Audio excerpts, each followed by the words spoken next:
Oh, shit. Hello, and welcome to this week's... What? What does the fox say? What the fuck is wrong with this guy, man? Pepperidge Farm remembers. It's me, Austin! Oh, son of a bitch! Yeah, that works. I like all right. it a lot. Okay. All right, moving on. Hey, what about Tulip? And now for something completely different. It's a bold strategy, Cotton. Let's see if it pays off for him. I've been looking forward to this. Come with me, and you'll be in a world. It sounds like she should take the piss. Take a look, I know. If you drink the water, it makes the frogs gay. we'll begin with a spin, traveling in the world of the I'm coming up with a rap name, The Shot, and Little Booster. explanation. Pray to the Fauci candles. You can get them at drdef.com.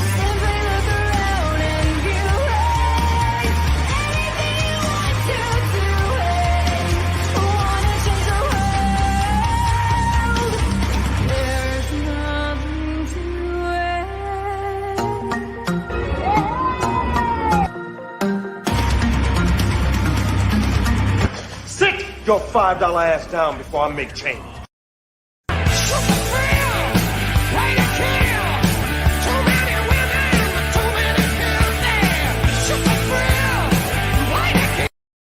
It is I, it is he, it is me, PWDE Temple, Korean for the Place to Be reviews, right here with all of yous Monday night, going in raw, episode number 179, ladies and gentlemen. Thank you to everybody in the chat. So far, we got Keely Chow, Clone Geek, Nano Reaper, Brutal Morningwood. Thank you all. I appreciate it. I heard from Manliness and Motivation. He's going to try to join us in the chat. Thank you. Rugo Bet is in here. Man, I got my man Vinny here with me. Let me give a shout out to Vinny right now. Here he is, ladies and gentlemen. Hello, everyone. How we doing today? I feel a little bit better today. Sorry, guys. I didn't do my stream last night. Yeah, my sinuses and everything was just kicking my ass. But feeling better today. So, yeah, we're going to have some fun. We'll have some Fauci fun. You're wrong. You're wrong, you sons of bitches. It's just me and Vinny right now. Tony's on the way. He'll be here shortly. Red can't make it tonight, but he's in here in spirit with us. So yeah. I got a promotion. See, we got double the promotion for Vinny tonight. I'm vice president. He's vice president of sales and operations now. You know what? YouTube hates me. YouTube fucking hates me. All of us, brother. Dude, they okay. So today they did their, hey, we're gonna fucking take away the dislike button, and I'm like, okay. But I didn't think they were gonna take my video and shove it all the way down to the bottom of the fucking algorithms. There is more than 2 people in the chat right now, and it says 2 people in the chat on my window. Wow. They are just holy shit, like completely fucking like just garbage tier. Like YouTube, you need to do better. You know who's here and who loves you? Mike Lindell. And if you blow me up, you can see my eyes. Like I just did a line of coke. Now I'm sleeping like a baby. I don't know how this guy does cocaine and sleeps, ladies and gentlemen. I don't know how. Rugo Better, what's going on? He says, saw Ghostbusters Afterlife today, a decent film that treats the source material with respect. 6.7 to 7 out of 10. All right. I can respect that, man. Yeah. I can respect that. I loved the damn movie. It was wonderful.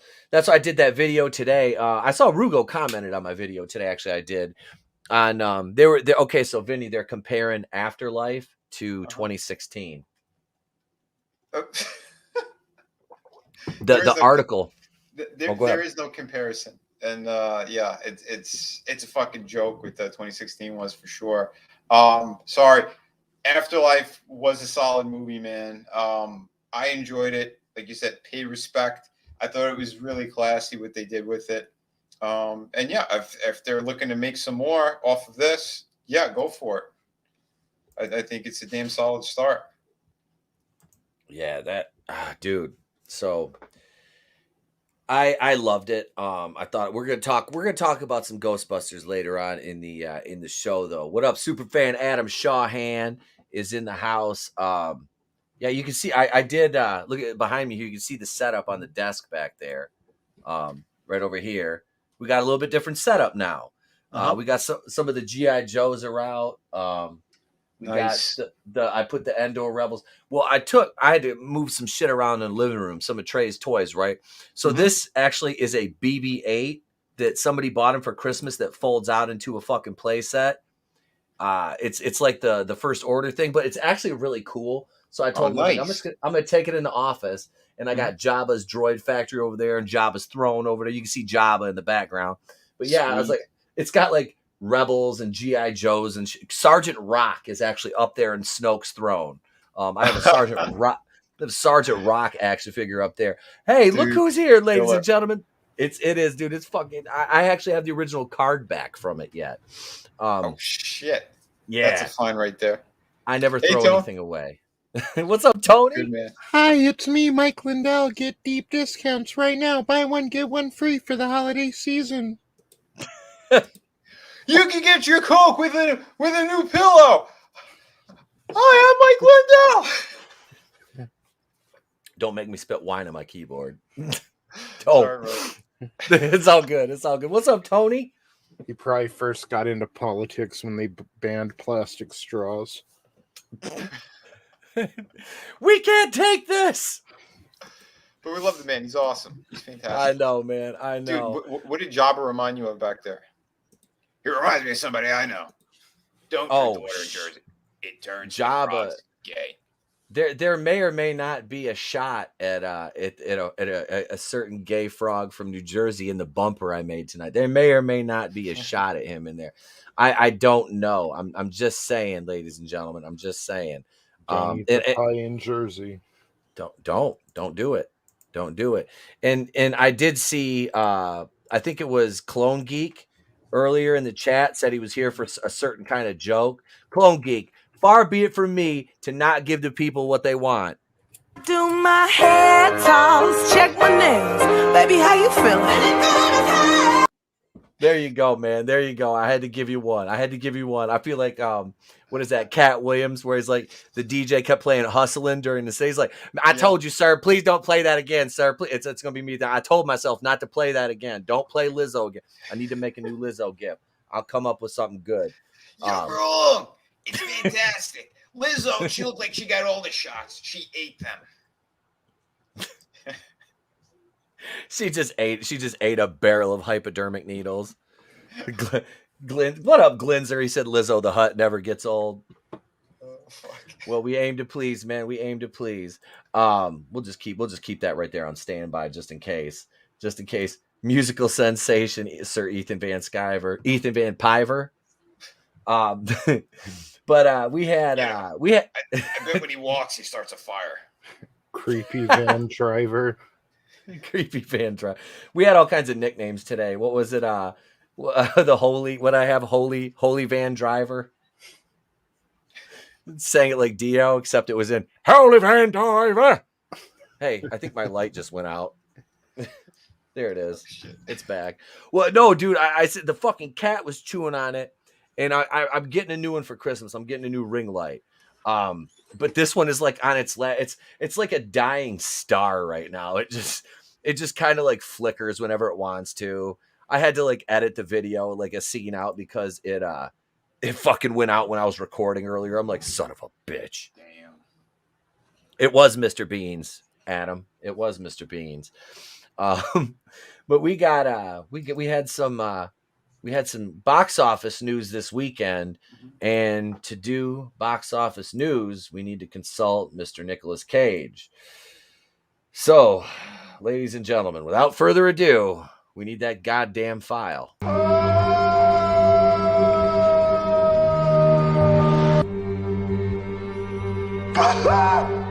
a vampire! I'm a vampire! I'm a vampire! You be doing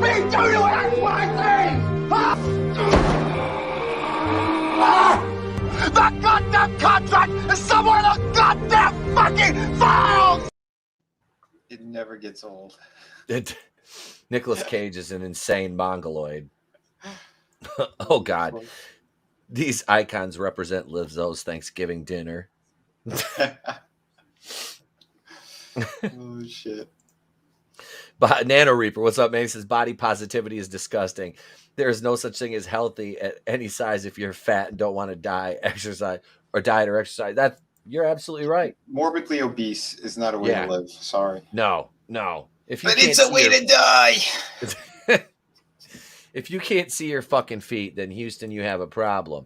Get your boosted. And make sure you get your boosters and get your Dr. Death candles at drdeath.com. Oh shit. You're wrong. We changed the URL. The Fouch 24/7. Can you believe we're already at domestic box office weekend number 47? Wow. I mean, the year has just fucking flown by. It really has, man. It's kind of insane. Oh God, you should have put Jabs eating a frog in that. That'll be the next Lizzo. What's up, Chris Fisk? Lizzo doesn't have a Thanksgiving feast. That's just an afternoon snack for her. The image of author Stephen Walton shirtless never gets old. I beg to differ. Morbid obesity will kill you faster than the jab, possibly. Well, a combination of the two, definitely. Oh yeah, Lizzo started to affect the tidal waves. She died from the coof. Yeah, she was 5'2" and 400 pounds. Oh shit! All right, let's take a look. Here we go, ladies and gentlemen. Number 1, Ghostbusters Afterlife, $44,008,406, bringing it to a total of $60,008,406 worldwide. International, that's not doing too well, but the Ghostbusters movies traditionally don't fare well internationally. Mm-hmm. That's more of a domestic thing. And I'm not sure, and I want to look at this real quick, but I want to see some other opening numbers here for something. I need to look at this just because. Let's see. That had opening domestic 40. Ghostbusters 2016 beat it by $2 million. It's opening weekend. But that's all right. This movie will do better in the long run, and people love it. People love it. It's a great movie. I already knew. I ran into someone. Oh, we talked on Saturday about the movie, and I went, you know what? Let me look up that game. And I saw it. Yeah, they had it at the Target near me, so I went out and I picked it up.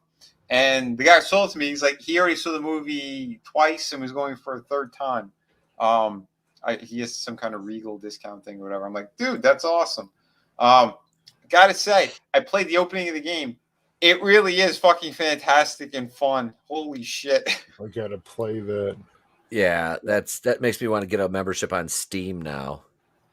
Yeah, it's a damn good game for what they did. I got the remastered, and I just did the intro pretty much. And right from the get-go, ton of fun. Slimer gets free, and he goes back to the hotel where you found him in the original movie. And you're going through that hotel, and you got to get Slimer. And then after that, Stay Puft's walking around the fucking city, smashing up things. It's insane. Oh shit! Dude, that's just sounds. It sounds fun. It sounds like it's worth playing. You know what I mean? Yeah, the little bit I played definitely was. I am. You're gonna fight with them in Times Square. See, I do. I want to play. I want to play that now. Gay Eternals is in second still. Fuck that movie. 11 million this weekend. Clifford the Big Red Dog only 3 million behind. That left 72 theaters in a 51% drop in its second week though. Damn. Yeah, that's King Richard in fourth. I have no desire to see this movie. I fucking love Serena Williams. Like I'd marry Serena, but because she likes white dudes and she's thick as fuck. But I don't give a shit about the movie about her. It's just Will Smith in it. That's what kind of turns me on. You know what I mean? Oh, that's the one about her father? Yeah. Okay, I didn't know. I guess one of the bright spots in that movie is John Bernthal because he's in it. Okay. John Bernthal's bad as fuck. I loved Yeah, him as he's good. Shane on The Walking Dead. Punisher. Dude is a good actor. Hell of a character actor too. So Oh, yeah. He's done good stuff. yeah, I think I guess that's a bright spot in that movie is him. But Grace was already talking about that should win an Oscar and Will Smith should get Best Actor for that. I'm like, I wonder why. Grace said the gatekeeper and fucking keymaster or whatever having sex was problematic. Why? Because they're not in the right mind. The two demons from hell aren't in the right mind to consent. There was no consent. Well, what about Rick Moranis and Sigourney Weaver in the original movie? Right? Is that still problematic? Is he the father to her kid? Did you see Oscar? Sorry. The horrible mom lets her fucking child roll down the street in a fucking stroller. Like, how do we even get to that point, Sigourney? A ghost took it. Oh God. She was too busy complaining on the internet. Sorry. No. I was looking at Chris's comment. What's this? A film about Serena Williams getting hunted by the Punisher with the Fresh Prince? I'm in. You know, I want to see Chris's movie. That sounds more interesting than King Dick. What's up, small time? Hello. He said, so you know what? Since I'm in the giving mood tonight, here you go. There you go. There you go, small time. There's the so for you. So King Tricky Dick is in 4th. Let's see what else we got here. 5th place, Dune. Clipping along, 3 million. That is total at $365,501,904. That's almost to the break-even point, I think. Hey, $1 million a day. That ain't bad. No, honestly, you know what? Out for Dune, I want to see that movie succeed. Yeah. I do. I want to see it. I want to see it succeed. They've already guaranteed the sequel, so Venom. You haven't seen it yet? No, I haven't seen Dune yet. It's definitely worth a watch. I haven't seen. I didn't get to see it in the theater. I had to watch it on HBO Max. Gotcha. It's fucking. I need to see it in the theater. I do. Venom. Let There Be Carnage. Coming in at 6th there. Let's see where Venom's at. That is at 454 million worldwide. Look at it doing better internationally. Dude, that's amazing. That's what I like to see. 454, 810 for that. We need to go back up. What is this at? Did you see that they started dropping a whole bunch more TV spots for Spider-Man with more footage? I did. It's starting to get overkill, and I already saw a spoiler too. I heard about that. Electro? Wait, Elektra's in it? No, I did not hear about that. No, Electro. His spoiler. Oh, I did not hear the Electro spoiler. Do you want it? Absolutely. Yeah. Absolutely. Dude, he has one of Iron Man's arc reactors from the second movie, the triangular shaped one. Okay. That's holding his suit together and keeping his power at bay, it looks like. How the fuck did he get a hold of that? Exactly. And that's the same one, if I remember, if it's the second movie, that he used the Tesseract technology in order to make that. He did, didn't he? Mm-hmm. In the second Iron Man. So, what is he doing with that? And how the fuck did he get it? Exactly, Parrothead. Well. Is King Richard about Dion attacking Canada after it destroys copy of Dark Fate? Parrothead. When are we going to get King Lindell? King Lindell. Uh-oh. Well. That's it. I'm not doing it. Hi, everybody. I'm going to star in my own movie where I do cocaine. I live on the streets and then I make pillows. Did you try my new slippers? I see. 4 layers of protection. Memory foam. Fucking so we got 9 likes on the show, and I can't see how many dislikes because it just says dislike and it doesn't show. Oh, they already. It's that's it. They did it. Yeah, they did it. I noticed it today when I was looking at one of my videos. I'm like, well, it just says dislike there. I'm like, well, all right, bud. So Venom is beating Eternals by over $100 million at the worldwide box office. I like it. I like it a lot. How many weeks has Venom been out compared to Eternals, though? 8 weeks to 3. But still, it's a Marvel movie. You'd figure, you know. Yeah. Well, no, I don't think Marvel and Disney their track records are going to be holding up anymore, since they got all of their stars trying to defend, you know, kid diddlers. Oh, Jesus Christ, dude. We're going to talk about that in a little while. Yeah. I almost did one today where I was just going to do a classic Vinnie rant. I might do it tomorrow. That's something to look forward to right there. You'll get it tonight as well, I think. No Time for Diversity's in number 7. That movie is at 734, 386, 399. That came out October 8th. I can't believe that. Look at the worldwide compared to domestic on that movie. Yeah, that's kind of retarded. The French Dispatch, number 8, with 1 million even. Belfast at number 9, 945,000. And Ron's Gone Wrong, 942,000, coming in at number 10. Belfast. And is Jungle Cruise still on here? I'm kind of. It's right there, number 26.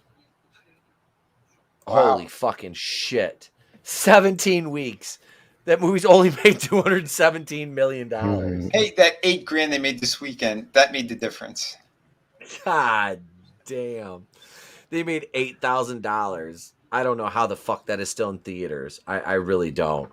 17 weeks. Disney's like, fuck it, we're milking this cow for all it's worth. Holy shit. We're gonna keep it indefinitely until it hits 300 million. Oh, that's just brutal. That's fucking brutal. We got see, there was a trailer for Matrix Resurrection. There's Spider-Man Hollywood was playing too heavy with the hey, remember this genre. Excuse me. Yeah, I have honestly no anticipation for the Matrix. To be fair though, I was never a huge fan of the Matrix movies. Like the first one, I watched it honestly and I was like, okay, it's a movie, you know. After that, I liked the first one a lot, and then just parts of the second one, and like almost nothing of the third. Yeah. And then I found out that it was actually stolen property, and I'm like, Oy vey. The second movies were lame. The second and third movie. Yeah, they didn't have to make those at all. And now it's, guess what? They're not dead. Okay. But Lawrence Fishburne happens to be, and he's some kind of reborn fucking let's just cast another character bullshit. Like, sorry. He's kind of what made the first movie work to begin with. Yeah. Yep. I don't know. You know, they're wait, did any of the Marvel films make a profit yet? I don't think Black Widow has yet. I don't think that's turned a profit yet. I don't think it will. I honestly don't. I don't think Eternals might come close. You're wrong. I doubt it. I doubt it. I doubted it will. Yeah. The first one's good. The rest are trashy, catty commercials. The biggest thing I remember about, I think it was like the third Matrix movie, was they made green Powerade, and like Matrix themed, had like a Matrix themed Powerade flavor.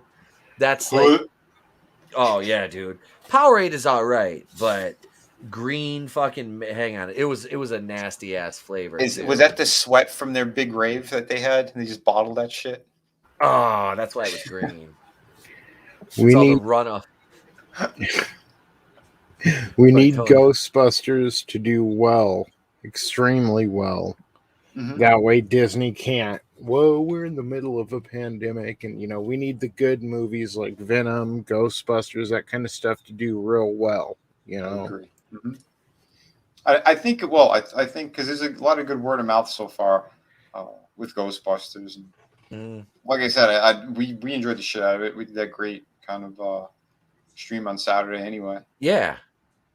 But That movie was a blast. Mhm. It was a fucking blast. Here's the green Matrix Powerade right there. Ugh. No, I drank one. It was disgusting. Yeah. There's Now you no can- ecto cooler. That looks just like the water in Jersey.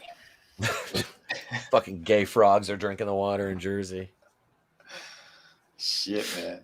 I was either drinking soda or getting drunk all the time because I would not touch the water when I lived there. He's like, "Do you want? Would you like a sparkling water? No, I would like a beer or a fucking or just toxic waste runoff before I drink the water. Give me straight vodka.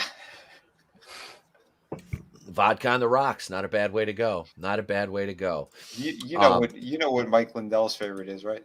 It's Coke. Because it's I love rocks, baby.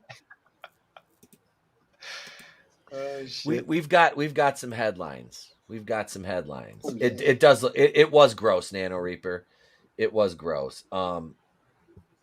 Yeah, let's bust out some just the headlines here, folks. Kick your fucking ass! I want you off the fucking set! It's not my Luke Skywalker. No, don't just be sorry. Please, for one fucking second. It's like the flavor of it was lime and Keanu Reeves. Can you please add some Everclear to my water for safety purposes? Yeah, I'm good with that. Take I'm good with- bleach in mine. Ghostbusters Afterlife 2 story ideas already planned, reveals director. Ghostbusters Afterlife director Jason Reitman already has ideas for a potential sequel that will explain some questions the film raised. I think we pretty much talked about this Saturday. All three of us are good with this. Mm-hmm. Absolutely, man. As long as it's a good story and Jason Reitman has control like he did over this one, I'm fine with it. That's it. Keep the studios the fuck away. Let them just have fun and make the movies they want to make, and we're gonna have a good time again. Yep. Wait, hang on. There's a rumor that Sony wants to make a Rhino and Sandman solo film. What? They would. You know. Sandman's fucking boring. I'm sorry, but he is. I know some of you liked his arc in Spider-Man 3, but I was sitting there looking at boring Sandman and his ugly fucking daughter, and then a lame-ass Venom. Like, what could have been? I think this is a lot of, again, just rumor because, to be honest, they haven't even announced Thomas Hayden Church. It just looks like it's the Sandstorm. Everywhere they're fucking talking about it. Yep. I've seen no interviews That's with it. this man anywhere. If it's just a CGI fucking Sandstorm, that's shit. It's just not that interesting to me. Like a guy made out of sand. It's just not. It doesn't do it for me. No, he's a fucking villain, and that's it. You want to see Spider-Man fighting him, or how is he going to take him out, or whatever. You're not going to want to see another story arc with him.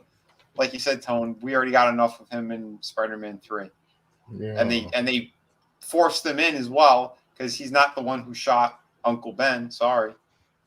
Yeah, that was a little weird how they forced him in like that. Mm-hmm. If it would have shown him in the first episode, and you're like. Because when I watched Spider-Man 3, I'm like, I thought the guy that shot Uncle Ben ended up fucking going out the window of that building in the first one, Right. And that was the whole point of it. That Spider-Man felt guilty for killing him. Yeah. I heard. Go ahead, Vinny. No, go ahead, brother. Well, combined with the Uncle Ben stuff, that he felt the guilt over that, and then he felt the other guilt. So he was like, "What am I going to do?" It's the last things that he said. With great power comes great responsibility. It all ties into itself. When you take away that element, you just fucking hurt the character. Yeah. I heard somebody say rumor. Greetings, Dominions and Dumentites. It is I, the future ruler of the Upper Peninsula of Michigan, with my fluffy kitty, Mr. Beans.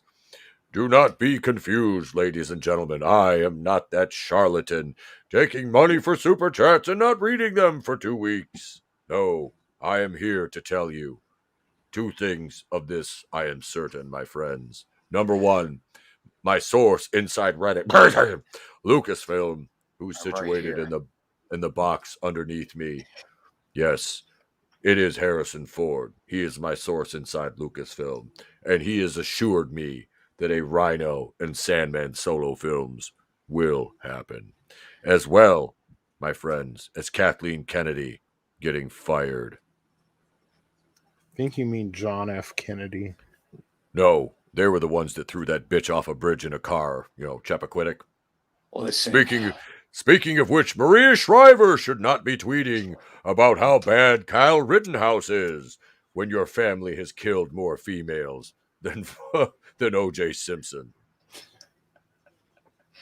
My offer still stands. With the Kathleen Kennedy thing, someone take her out, or I'm gonna still keep offing people here. I'm gonna be like Rittenhouse at a BLM event. Taking out pedos 2 at a time. You mean poor JoJo? Too soon. Poor JoJo. I'm gonna punch Mark Ruffalo right in his stupid fucking. Disgusting. I heard I broke Pedro Pascal's heart by saying that I was gonna shoot him too. These are like, how much more of a pattern do you need? They Right. stand and applause Roman Polanski. Mhm. They know about Epstein. They know about Weinstein. They defend Rosenbaum. They defend James Gunn. They don't have the same values as you. And I'm tired of them getting the benefit of the doubt. Alec Baldwin gets the benefit of the doubt when he picks up a gun, points it at somebody, and pulls the trigger. Mark Ruffalo, oh, well, he must not know. And everyone's in the comments, well, look at what he did, showing his record. Mark Ruffalo knows what he did, and he still put that out. Yep. And he's a piece of shit. Mark Ruffalo is a fucking piece of shit. And so is Pedro Pascal. Like, JoJo? Like, what the fuck? Like, this dude did unspeakable things to kids, motherfucker. And you're trying to make him into... They're turning this motherfucker into a white George Floyd. Ho, ain't gonna happen. Fucking Saint Floyd of fentanyl who put a fucking gun to a pregnant woman's stomach, and now you got this dumbass fucking pedophile over here, and you're gonna fucking try to make him out to be like some kind of innocent victim. Get the fuck out of here. Just remember that producer, executive producer, assistant producer, whatever for Infinity War and Endgame, he talked about doing the same things Rosenbaum actually did, and he talked about it incessantly, and it's on the record. And the same people defending Rosenbaum now were saying, oh, they're just jokes. People can change between 47 and 57. That was a long time ago. You know about James Maybe Gunn? The body count can change. Of their victims. Right? I don't fucking... Like, Hollywood, these motherfuckers are disgusting. Yep. Speaking of disgusting. Pure shit. Superman has the best excuse for leaving his new boyfriend. I think Superman, Jonathan Kent, looked at his boyfriend. He did. He took one hard look at him, and said, So long, gay boys. Kryptonian and HIV. Why was Superman wearing a mask in that fucking picture? Like, why does Superman? Nothing can kill him except for kryptonite. But I can still thread it. Ugh. Maybe his boyfriend's wearing lipstick that's laced with kryptonite.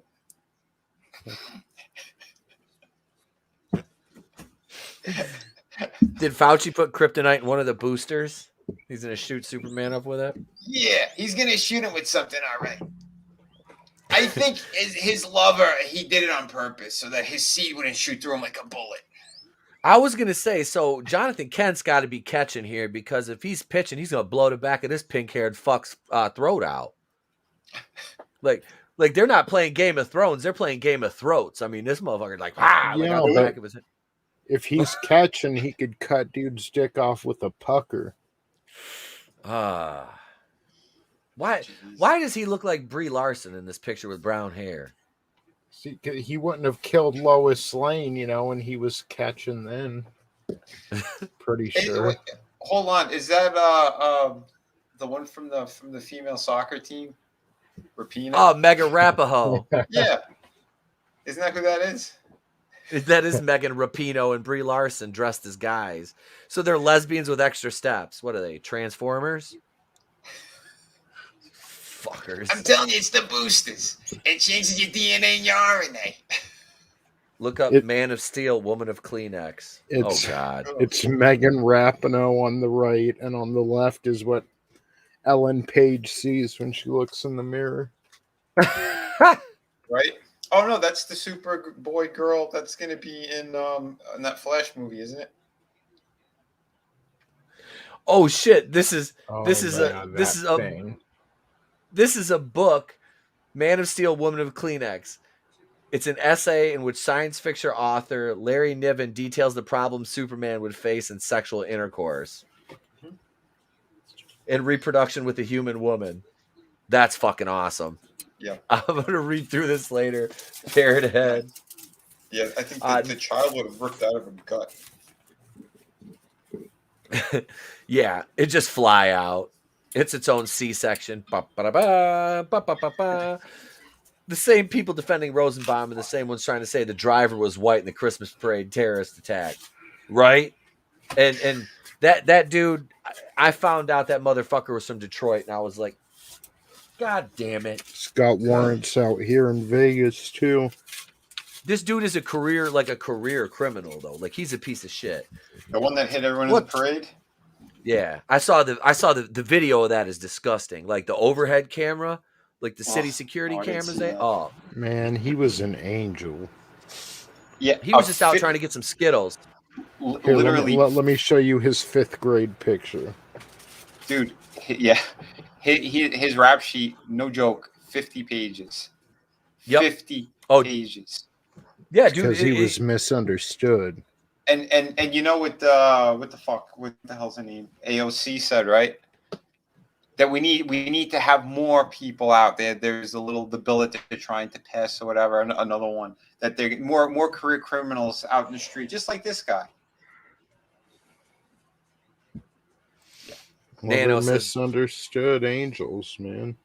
A criminal record spanning 22 years worth of felonies. Man, the Netflix remake of Grinch sucks. Christmas parade terrorist attack. It's like, sure, George Floyd put a gun to a pregnant woman's belly, but have you ever thought about how bad he needed her stuff, Right? Rap sheet, rap career, it's a toss-up. He was a SoundCloud rapper, too. He was a SoundCloud rapper, just like Ulysses S. Claw in Black Panther. Is there a connection?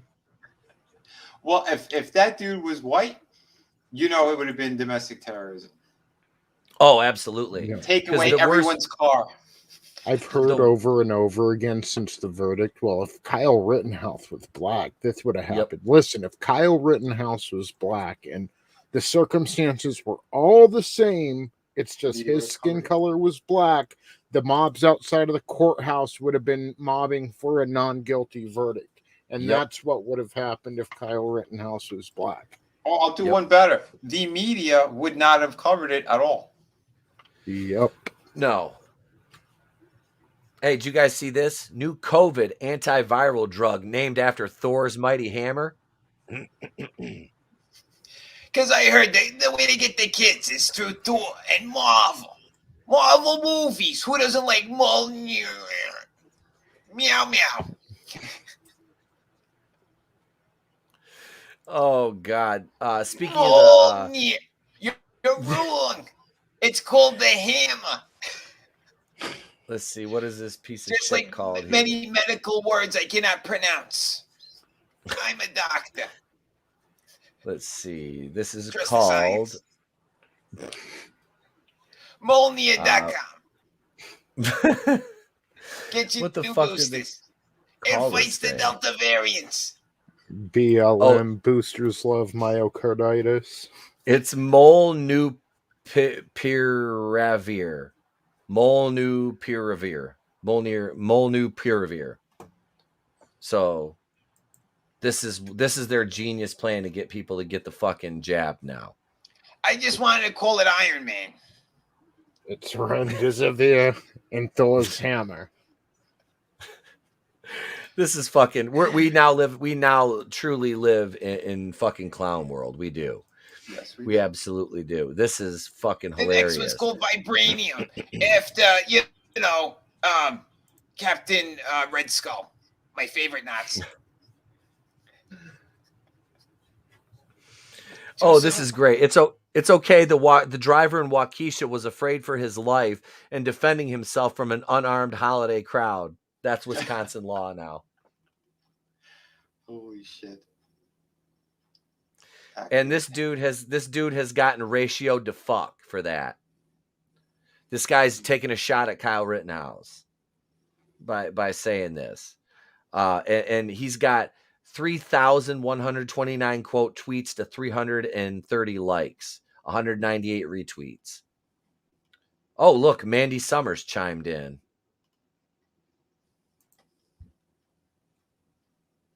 No, everybody just gets real fucking quiet. Her blonde hair don't look bad. I'm gonna reserve judgment. I'm not gonna say anything. Why doesn't Mike Lindell chime in? Mike Cocaine has a better opinion than that one. Oh, normally we welcome all opinions from everybody. What she said something and her opinion, well, But that's not the case here. I bet you Mike Lindell would offer Mandy some cocaine at their next little, election rally that they have. Right. Look at the The coke is mine. I'm not sharing it. You can get a pillow. I still party. What's up, Tommy? Tommy, the Guinea Pig Collective in the house, man. What's going on? Say no to Tommy, drugs. Tommy, check your DMs, brother. Check your DMs and Twitter right now. I just sent you a link. Yeah, ETEP, you're wrong. What? I'll resend my link. Who else we got? Nefarious is in the house. Says, hail nerds. What's up, Nefarious? Wookiee Supremacy up in the house. What's Tommy going is on? like the Kyle, the house of the fandom collective,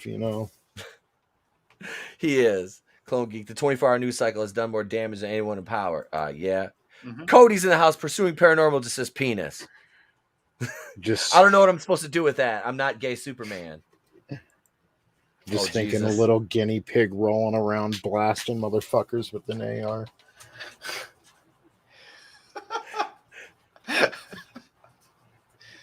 Nano Reaper, I like this guy. I know. This is my guy.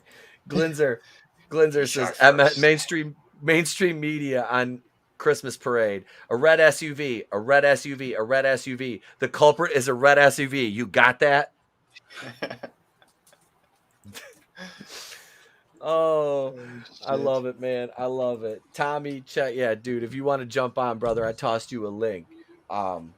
So we got let's see, what do we got next here? We did just the headlines. Oh shit. Well, hey, stick around. Don't go anywhere, folks. Right now we're gonna step out for some memes as I queue up our first main topic. But we got this is not our ordinary bumper, ladies and gentlemen. No, this is a commercial for our friend Cody in Pursuing Paranormal, his new channel. He's got a live interview Wednesday at 8. We start at 8:35. Live interview. So we want you to check this out. Anything can happen. It might turn into fucking, I don't know. We're not even going to speculate, but stick around. We'll be in Parrot Head. These memes in this are brought to you by Parrot Head, purveyor of memes. So thank you, Parrot Head.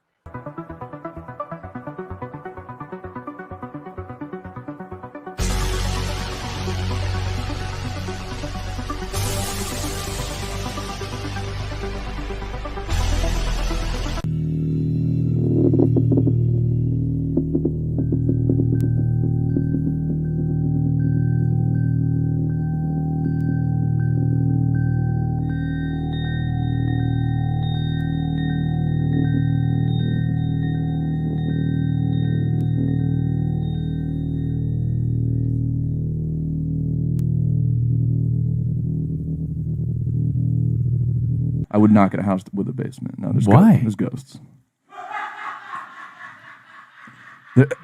There's definitely ghosts. Who will mind meld on your ghost story? So Yeah. okay.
And those memes were brought to you by Parrot Head.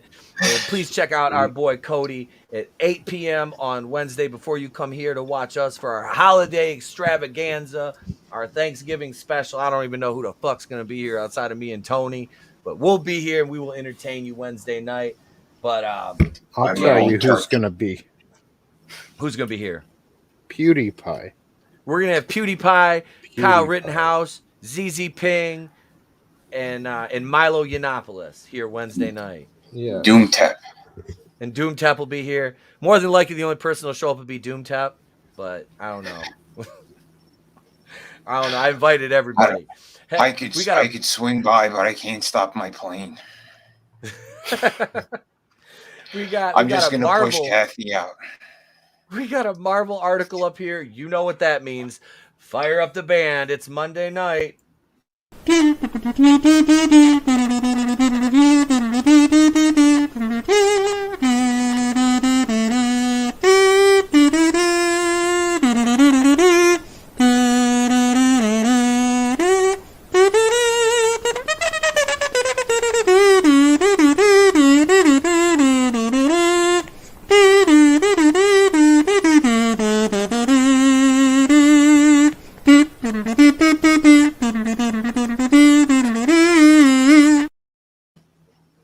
There we are. We did it proper for Marvel. Somebody get Kyle Rittenhouse to put out that fire.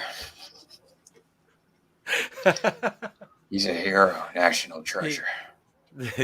He is. That boy is a hero, God damn it. Just Marvel like Boss weighs in on Eternals rotten reviews.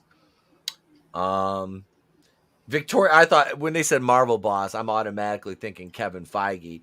It's Victoria Alonso, our diversity hire. Well, it's not Bob Chapek. Let me guess. The critic reviews are fine because we got Rotten Tomatoes to alter the audience reviews. These things happen. They're going to do it to my new film. Should we invite Ricky Berwick on? Who? Ricky Berwick, the little fucking guy that does the crazy fucking... Does he do like TikTok videos and shit now? He's a little guy. He wears glasses, kind of got bug eyes. Oh, he's a little, Fauci. Him too. Or the little guy who played the midget Wookiee. The midget Wookiee. Was Was he a midget Wookiee? I can make a phone call. If we can get a midget Wookiee on. Well. The movie sucks. Of course, the review sucks as Nano Reaper. Ricky Berwick is fucking hilarious. Absolutely. Somebody sent me a video he did the other day, and yeah, that dude's fucking. He's hilarious.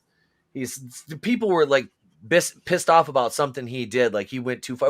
It's a Gundam did a video about it. Like he pissed off. I can't remember who it was, but I'm just like, good for you, Ricky. Good for you. Nice. Yeah, I like him. He's good people. Here's the most boring fucking. They wanted this to be the new Avengers. Like this is terrible. Like this is fucking terrible. You were serious about that? They did. Marvel wanted these motherfuckers to be the new Avengers. They weren't joking. They're like, it's a team up movie. Like, so bad. Like the most boring cast. Like Richard Madden and Gemma Chan. Like two like very attractive humans, and they had zero physical chemistry together. Like zero. Wait, how are they supposed to be the new Avengers? Didn't you say like half the cast died? Let's see who died. Trim in the fat.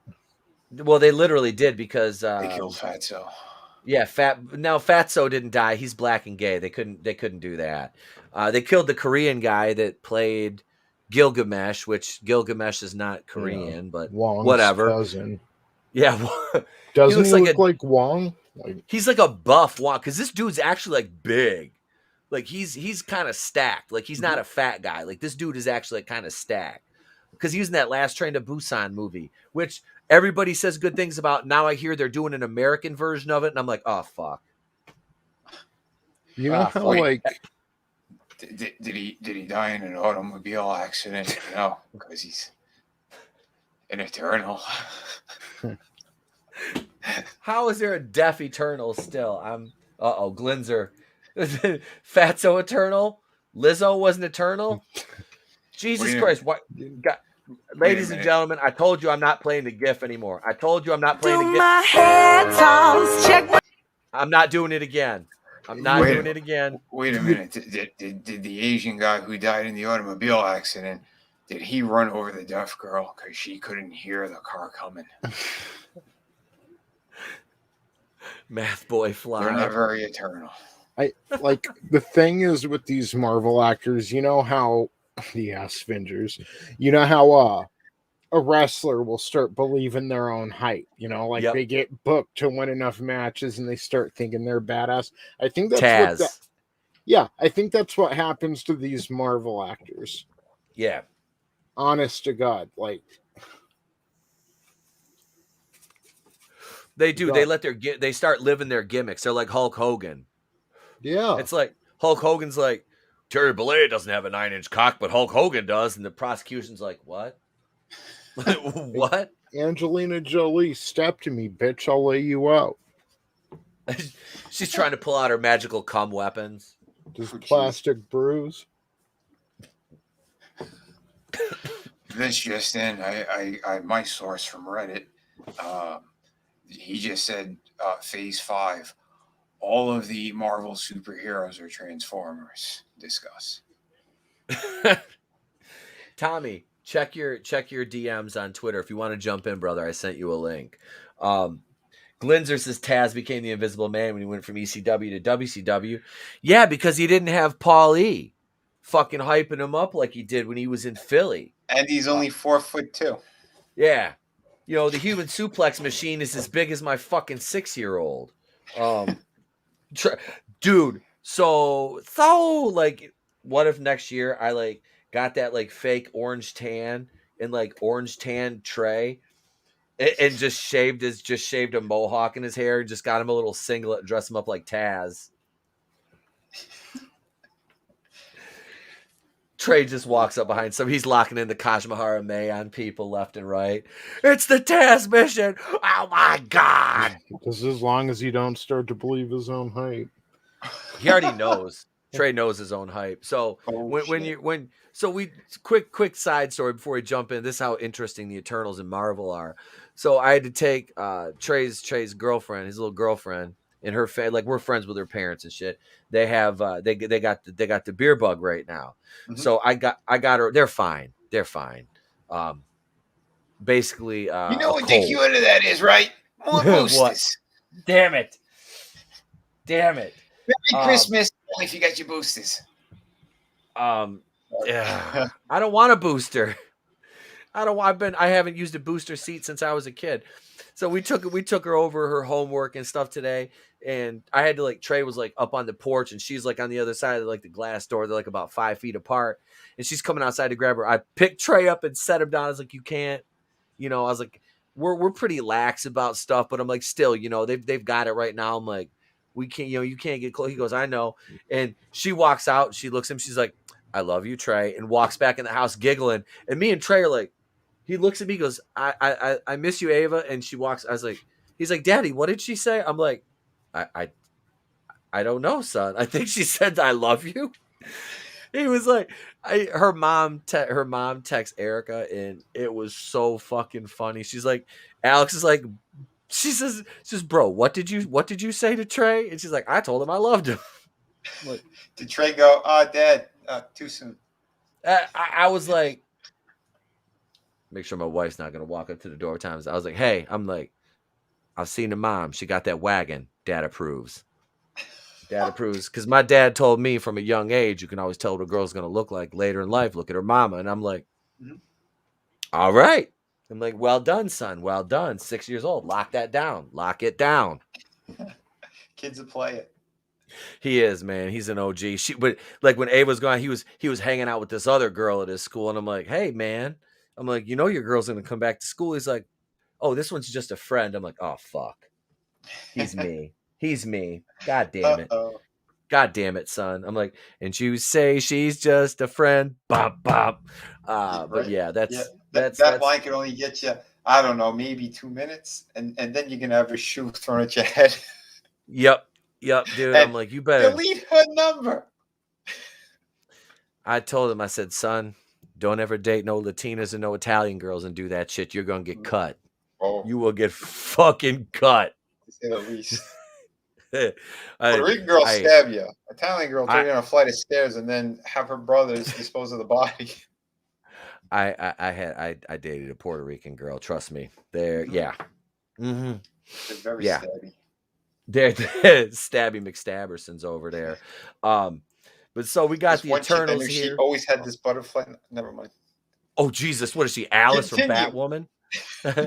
So Eternals is now 2 weeks at top of the box office chart. Well, it's not at top of the box office anymore, which speaks for itself. But I feel like that was Ralph from The Simpsons. Not Ralph, but Nelson. Nelson Munn. Also had the less prestigious honor of being the first rotten Marvel Cinematic Universe entry since the epic interconnected piece of storytelling began in 2008. At the time of writing, less than 50% of the 337 reviews on Rotten Tomatoes gave a positive spin on the mega-casted latest addition to the Marvel family. And while Marvel Studios don't usually make a comment on opinions of their critics, Marvel Studios executive Victoria Alonso made reference to the hefty volume of negative reviews while appearing at the Outfest Legacy Awards. Ladies and gentlemen, the Outfest Legacy Awards. Was that next to Astro World? The Outfest Legacy Award. That I can only think one thing when I think Outfest Legacy Awards, and that is gay. But not that there's anything wrong with that. I told you, Phase 5, all Transformers. Phase 5 is a hot fucking mess. Let me. Glinzer says, sounds like Mario's got his Princess Peach. Yeah, he does.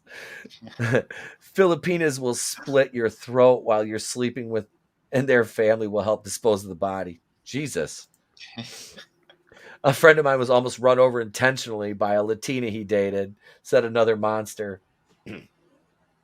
My buddy, and this other friend of ours had his ex. She was a white girl. She was like, you remember that hot crazy Matrix? That dude, that shit is real. And this bitch was like at the far end of like the stupid hot scale, but she was a fucking nutcase.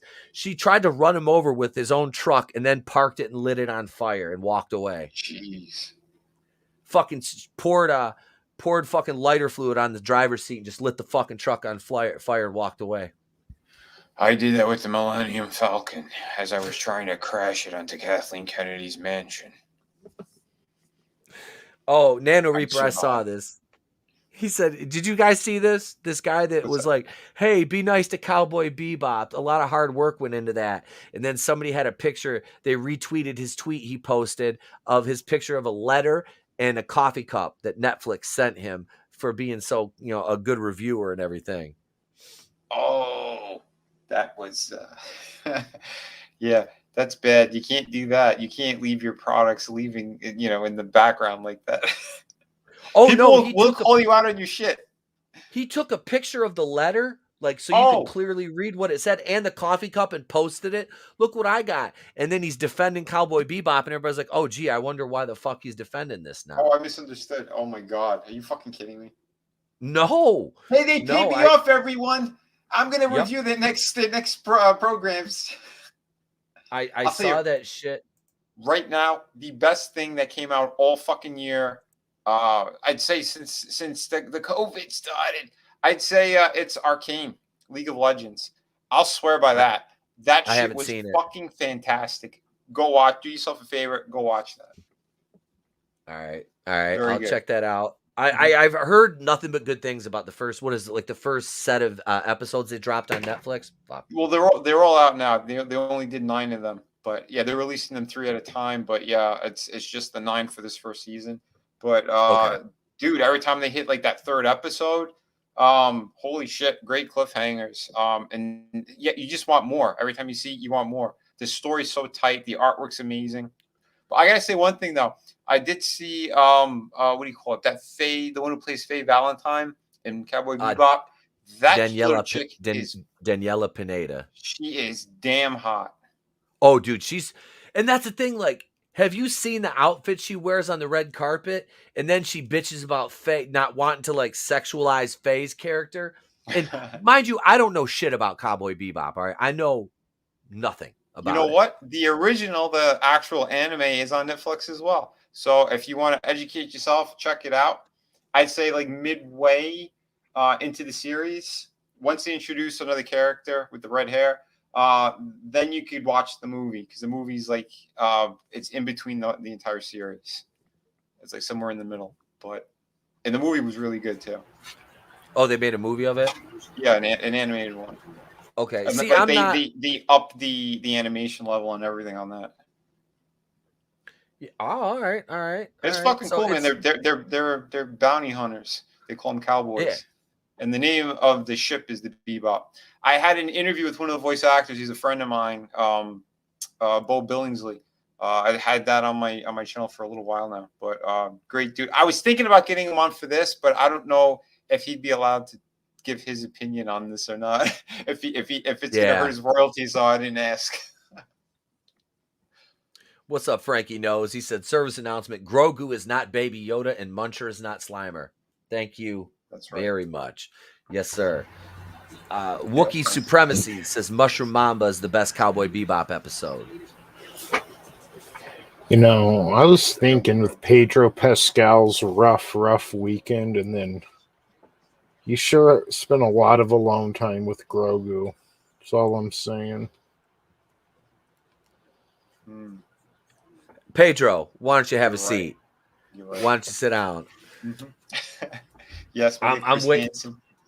I'm waiting for Chris Hansen to show up at Pedro Pascal. Seriously, man, seriously. Does it surprise? And I want to wait because I want to talk about this when we get to, because we're going to talk about the tweets. Okay. We're going to talk about the tweets. All right. I want to get through this Victoria Alonso tweet because this is funny. Because Victoria Alonso knows shit about comics.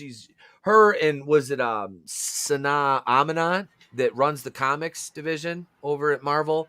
Like they're both. She admitted she doesn't know anything about comics, and she's just there because of diversity. Isn't she the one that said like X-Men is an outdated term?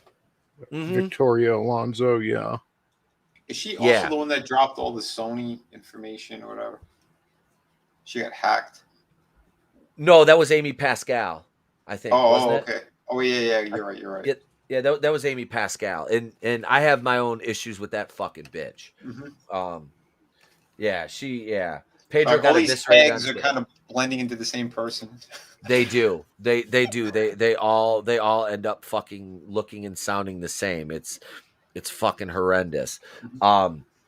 So, as reported by Variety, Alonso was presented with the Visionary Award at the event, which took place Saturday night at the Academy Museum of Motion Pictures while delivering a speech about L blah blah B G T Q X Y Z Elemento P Alphabet People Equality. She commented, I just shot that off the top of my head. We have tried to stir it up And sometimes the critics are not with us. That's okay. That's okay. We thank you for being a critic. We thank you for writing about us. And fans will decide, well, bitch, they have. Diversity and inclusion is not a political game for us. It is 100% a responsibility, because you don't get to have the global success we have given the Walt Disney Company without the support of people around the world of every kind of human there is. Is that not the dumbest thing you've ever heard? These people are like, I don't know, a box of fucking rocks. You know, their opinions mean absolutely nothing. What they say means absolutely nothing. And they're probably going to choke on, you know, on a minor at some point and die. Yep. Godzillionaire Alonzo receives the Helen Keller Visionary Award. Right. Yo, Hollywood, don't make your password 1234. Mana. Don't touch kids either. Yeah. They're all good except for the movies. They get a little slow. You know, like I said, I've been aware of the Cowboy Bebop show. I don't watch much anime. I really don't. I started watching My Hero Academia. See, I was never really huge on anime, but there's a couple of series of shows I actually seen. Bebop, like if you're into like again, it's like got great jazz music. It's got like a noir sense to it, but yet there's really crazy, wacky shit that happens too. But like there's an overall arc and story it's really good. It's only one season and that's it. But it's like, I don't know, 20-something episodes, I think. But, okay. No, they're good, man. They're really enjoyable. It'd be worth checking out then, honestly.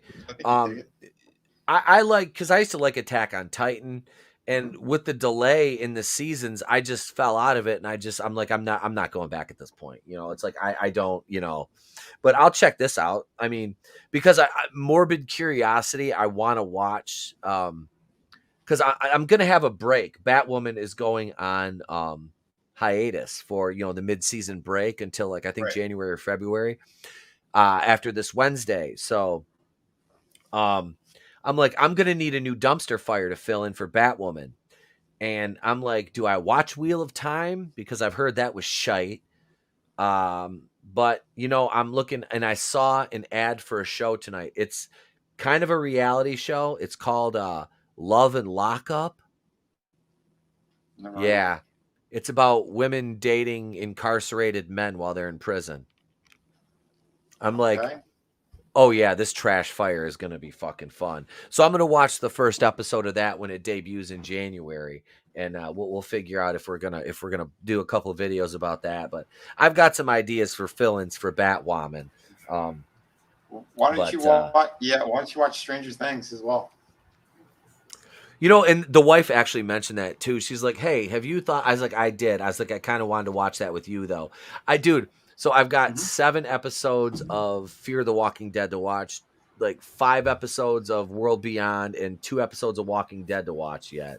So yeah, I've got some catch up to do on that. I'm like still 3 episodes back on Chucky. I don't want to watch the new woke iCarly. Shit, yeah, I haven't even. Well, no, I'm not watching that. I mean, I haven't even started Chucky. Chucky's fucking awesome. Yeah, I haven't yet. I've been too fucking busy. I took off Saturday night after the stream just to play the opening of that game. I still haven't touched it since then. But, dude, Black Lagoon. That's another fantastic anime. Nina Reaper's right. That one's killer. Okay. That's a lot of fun too. Yeah, I don't. I've never heard of that one either. Yeah, that's again like. I think it was like bounty hunter shit, but whatever. It's a hot chick in like Daisy Dukes. Her name's Remy. She's crazy. She fucking You'll like it. You'll all right. I don't remember every detail about it off the top of my head, but yeah. That'd be worth checking out. So is that on Netflix as well? That I don't know. I know Bebop is because it's I think part of the deal when they did that. All right, Nano, where's Black Lagoon streaming at? Let's see. With the inclusion of Disney Plus output, the MCU has become much more of a set of drop in and out movies. No matter how disconnected a certain new character group may be, somewhere it is all connected. And what Marvel essentially created is a big screen, big budget version of the adventure serials in the 40s and 50s combined with pure escapism, the Saturday morning cartoons of the 80s.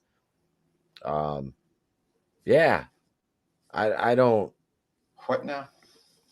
I don't. This article was basically a nothing burger. That article's boring the shit out of me. One paragraph about Victoria Alonso complaining.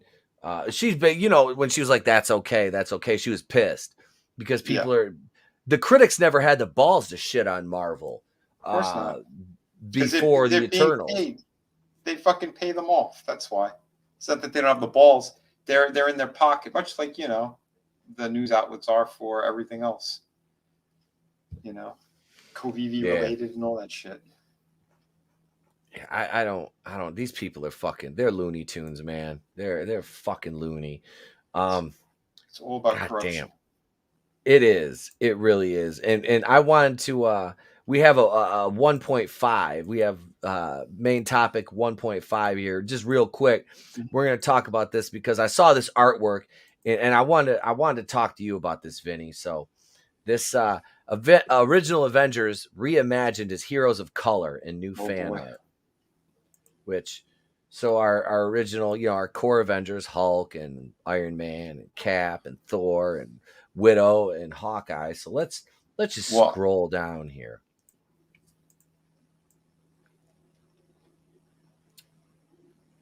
What do you think of that artwork, Vinny? Oh, I thought you were going to show that same Avengers shot and have, Lazarus there from Tropic Thunder as Iron Man. Captain America as an SJW in a dress. So basically Chris Evans in real life. Hulk with the baby bottle in his mouth. Going on his next date. No, this is fucking god awful. Why are their heads all super tiny on top of it? It doesn't look, the proportions are horrible. This is just disgusting. Where do they go to a middle school? And went, hey, you know what? While we're diddling these kids, let's see if any of them could draw them. We'll put them on our roster. Frankie knows says that article is knock knock. What do you want? Nothing. Goodbye. That's basically it. Tutors, not boosters. A Mike Lindell Foundation.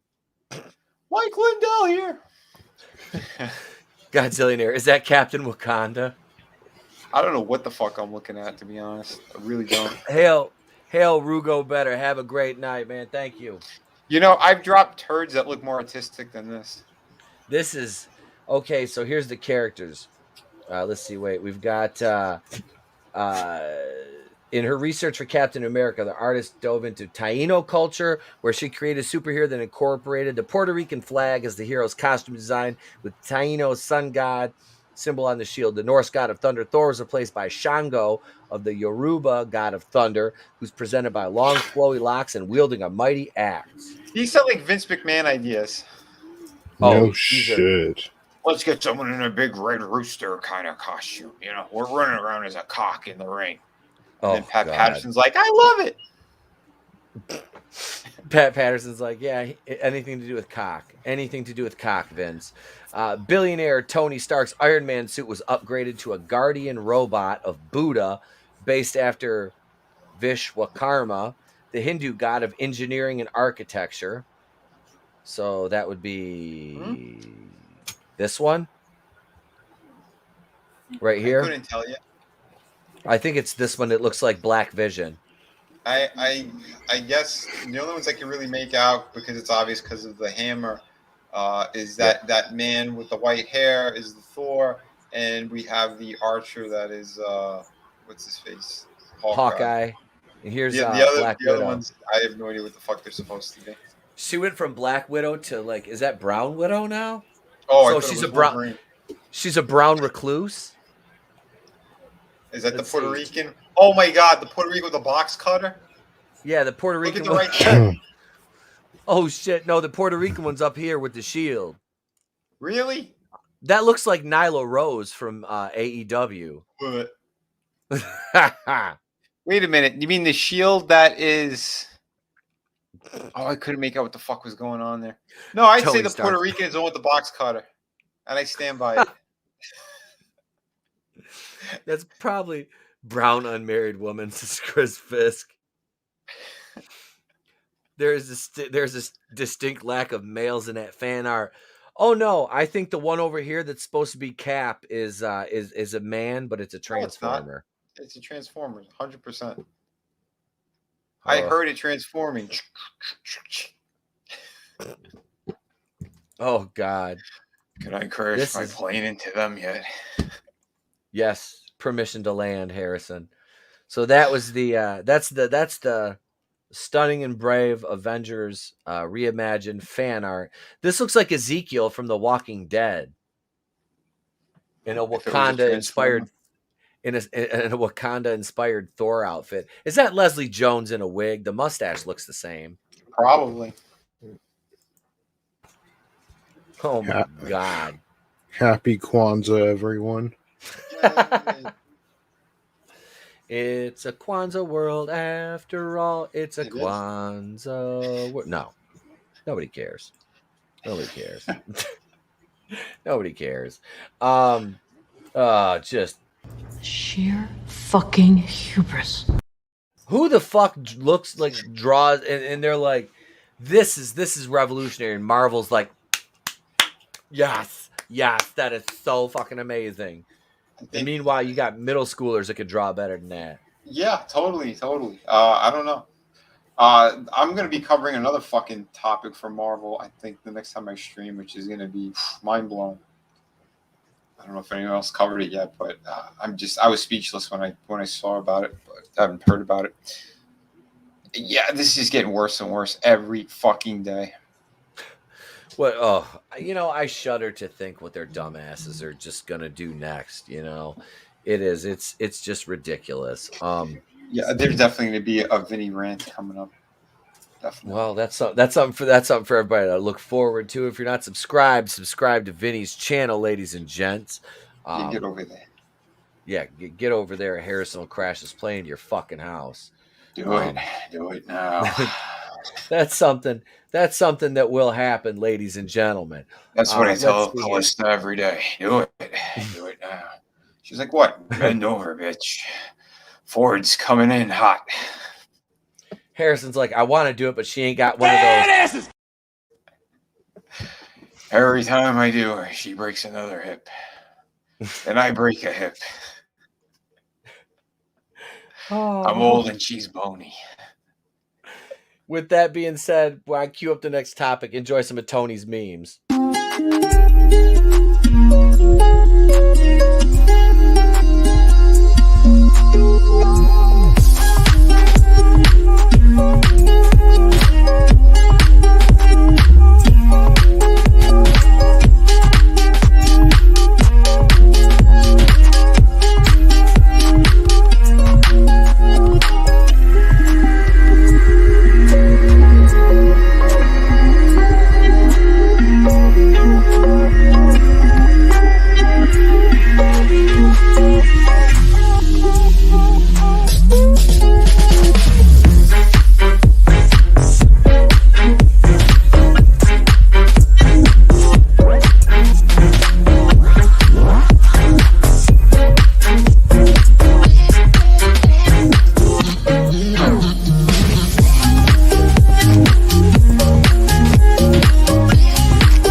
Was that spicy? Was that spicy? Was that spicy Thai?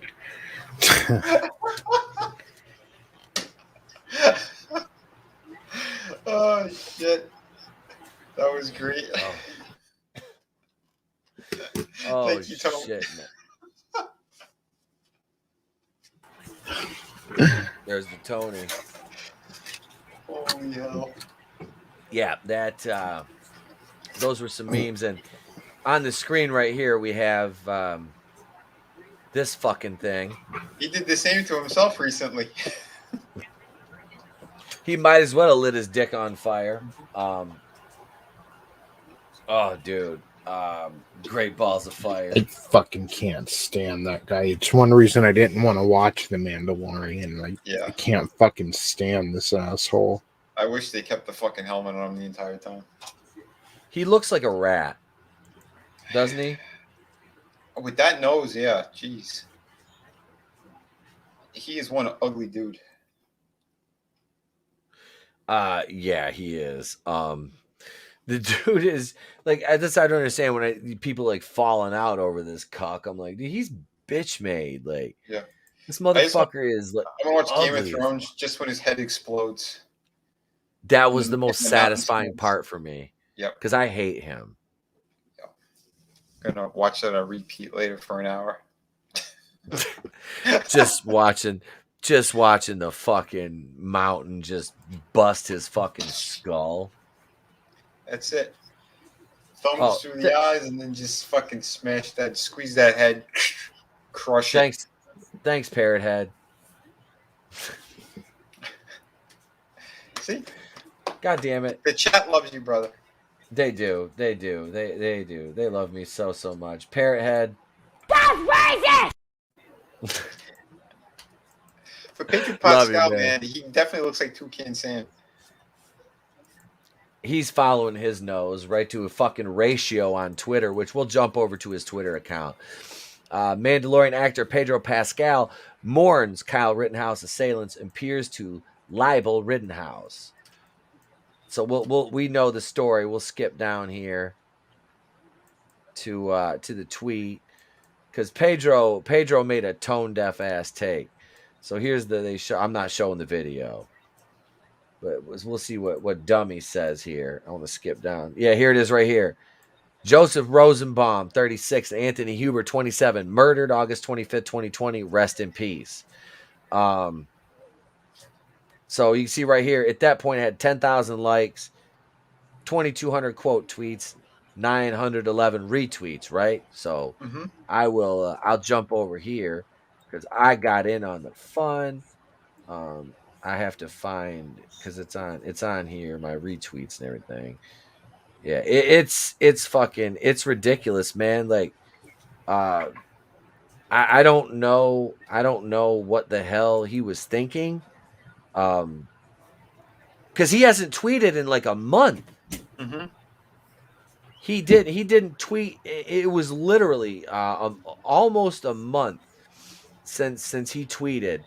And no, this dumbass decides that it's time for him to just weigh in on something he obviously doesn't know shit about, right?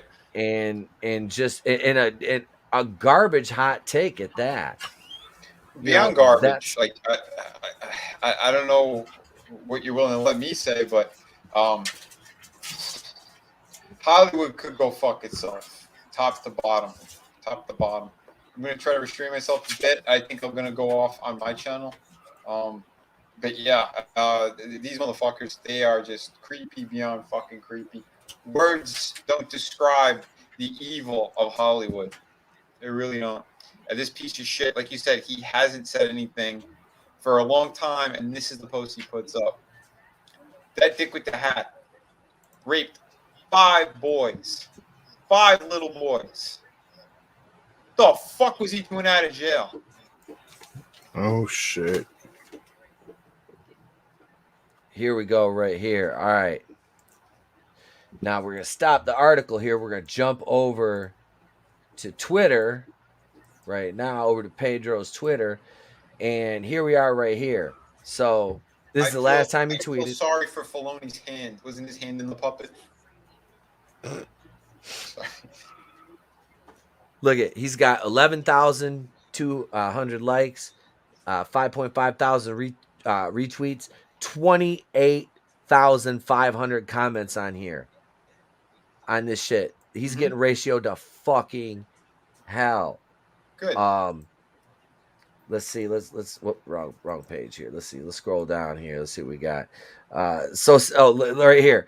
So sad to see the right trying to cancel you after apparently having a different opinion is enough to try to ruin your life these days. That's got 15 likes, but 444 comments. We see Tug jumped in there on that one.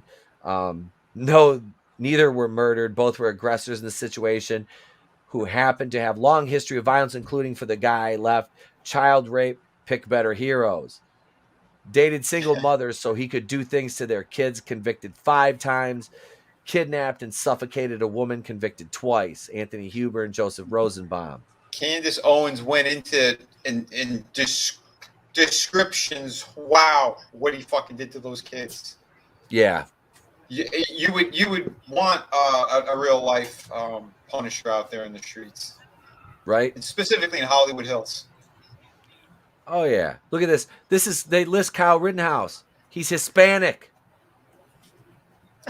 Kyle, this is the defendant. This is legal information right here. Kyle Rittenhouse is fucking Hispanic, and they call him a white kid the whole fucking trial. You tell it's George Zimmermanitis again. Oh yeah. George Zimmerman, a white Latino. It's like, huh?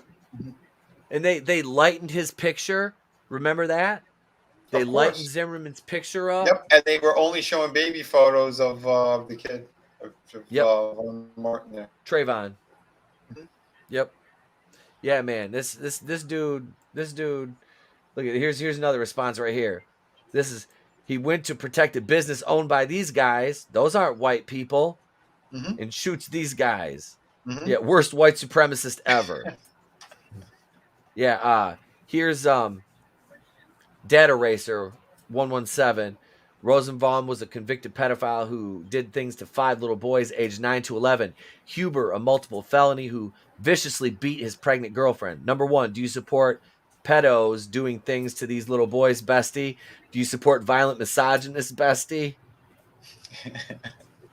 Yeah. Here's another one. Killed by BLM and Antifa. These are all people of color. Media silent. Except for, I don't know if she is or not. She maybe multi-ethnic, but Pedro got ratioed here. Good. He did. He got ratioed to hell. When's Disney coming out saying that he's fired? They're not. This is a lot worse than what Gina did. Oh, dude. This makes she didn't do anything wrong. First of all, shit. She just fucking said, "Hey, go crack open a goddamn history book. You bunch of fucking." Yep. And I'm not gonna do anything. I'm sorry, brother. It's all right. It's all right, man. Trust me, it's all right. This kind of shit boils my blood on another level. I want to go off, but I'm not going to go off. Hail. Phoenix is in the house. What's up, brother? Hail, my man. What is going on? Phoenix Animation, the Comics Gate Metal. Hail, Phoenix. This is another motherfucker right here. Mark Ruffalo grieves for Kyle Rittenhouse assailants. Justice weeps bitterly today, he says. Justice weeps bitterly. And again, we know Mark Ruffalo's a bit. Look at this. Does he weep we when come he takes together. it in the ass? We come together to mourn the lives lost to the same racist system that devalues black lives and devalue the lives of Anthony and JoJo. Reimagine Kenosha.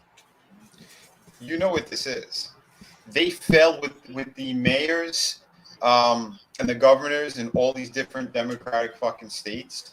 They didn't incite the riots that they wanted. So now what do? They paid off their little fucking celebrities to make noise on social media to start shit up. That's what this is.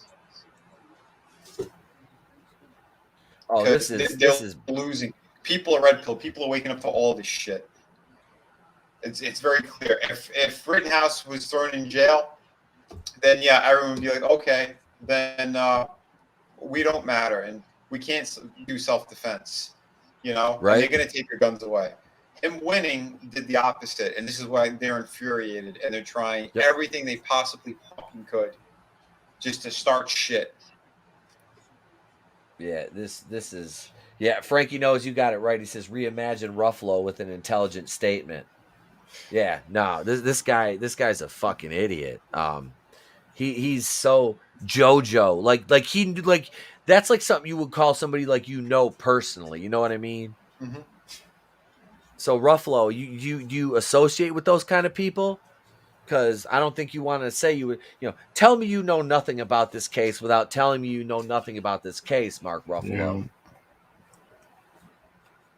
What's up, JM 2021? Hail to you, brother. Hail, Disney brother. praises these convicts who attacked Rittenhouse so they aren't in hell. Firing Pedro Pascal is bitch made Weasley ass. Yup. Mm-hmm. They've lost, and the Streisand effect is real. Yes, it is. Yep. It is all too real. It is all too fucking real. Yeah, Mark Ruffalo makes some just. Here's another one. This is my favorite right here. After all we've seen and heard about these weapons of war, these killing machines, there is no doubt that people who faced this young man were more afraid of him than he was of them. He was the one with a weapon of war, loaded and ready to be used on people. What? Like when he was typing this, like was he choking on a dick, you know, and bouncing on one too? Like this guy is such a piece of shit, such a little cuck. I want to see so much more, and I just this is fucking pathetic. And Mark Ruffalo, fuck that puto. Thank you. That's and about his state of mind. I mean, all I can say is he was a retard. Definitely a retard. They see, Crowder did a bit this morning called about Ruffalo Hulk being a child enthusiast. Yeah, thank you, Nano Reaper. No military in the world uses AR-15s. No, they do not.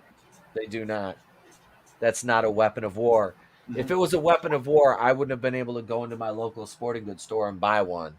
I mean, there's things you can do to modify them, but if you don't know what you're doing, you're going to fuck it up. Mm-hmm. But that is not a weapon of war. I mean, what is the standard military issue rifle now? Is it an M1 or not M1, M4? Are they using M4? Is that what it is? Because it used to be M16. Yeah, an M4. That's what I thought. It was M4s. I'm like, and like I said before, that was the M16, unless you're a specialty, you know. Yep, M4 says Nano. So yeah, maybe Human says rich celebrities are the worst kind of low information voters. Mm-hmm. Yeah, they are. And the thing is, idiots like him influence so many feeble-minded fucking people. Yep. Just because he's got that little fucking check mark by his fucking name. Yep. It's the army of simps that are like in love with the fucking with these jerk offs, and that's what they bank on. It's absolutely disgusting and appalling. It is. It's fucking ridiculous. Actors are nothing more than adult pretenders. Gary Beekler of Nerdrotic. Yeah. Mm-hmm. Yeah. Absolutely. 100%. M4 is the carbine version of an M16. Thank you, sir. It was the M1 Garand for like a century. Yeah, and like I said, calling it an AR-15 a weapon of war is such a low gun knowledge fucking thing to say. Like that's like them. What was that guy on CNN say a couple years ago after the Vegas thing? Well, this shoots like 10,000 rounds a minute or something. It was like he threw out some stupid number, and it was like, huh? Like, yeah, 10,000 rounds.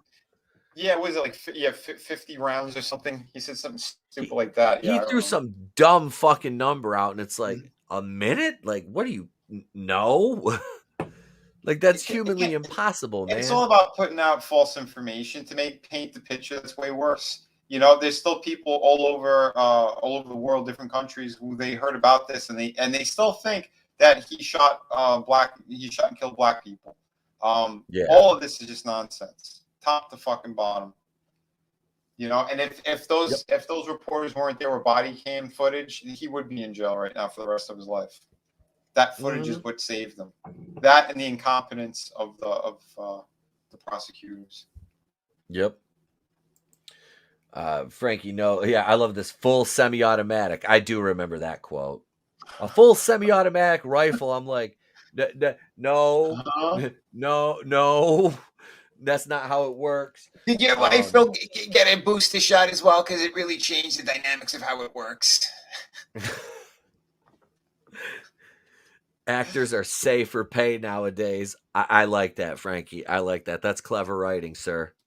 Yeah. I don't have. Let me put the cap on just so I can tip it to that line because that's good. Right. I like that. That's quality. So he's a fancy writer. He is fancy. Oh, look at fancy Frankie in his words. Fancy Frank in his words, huh? It's like that fucking Lloyd Bridges on Seinfeld, Mandelbaum. You think you're better than me?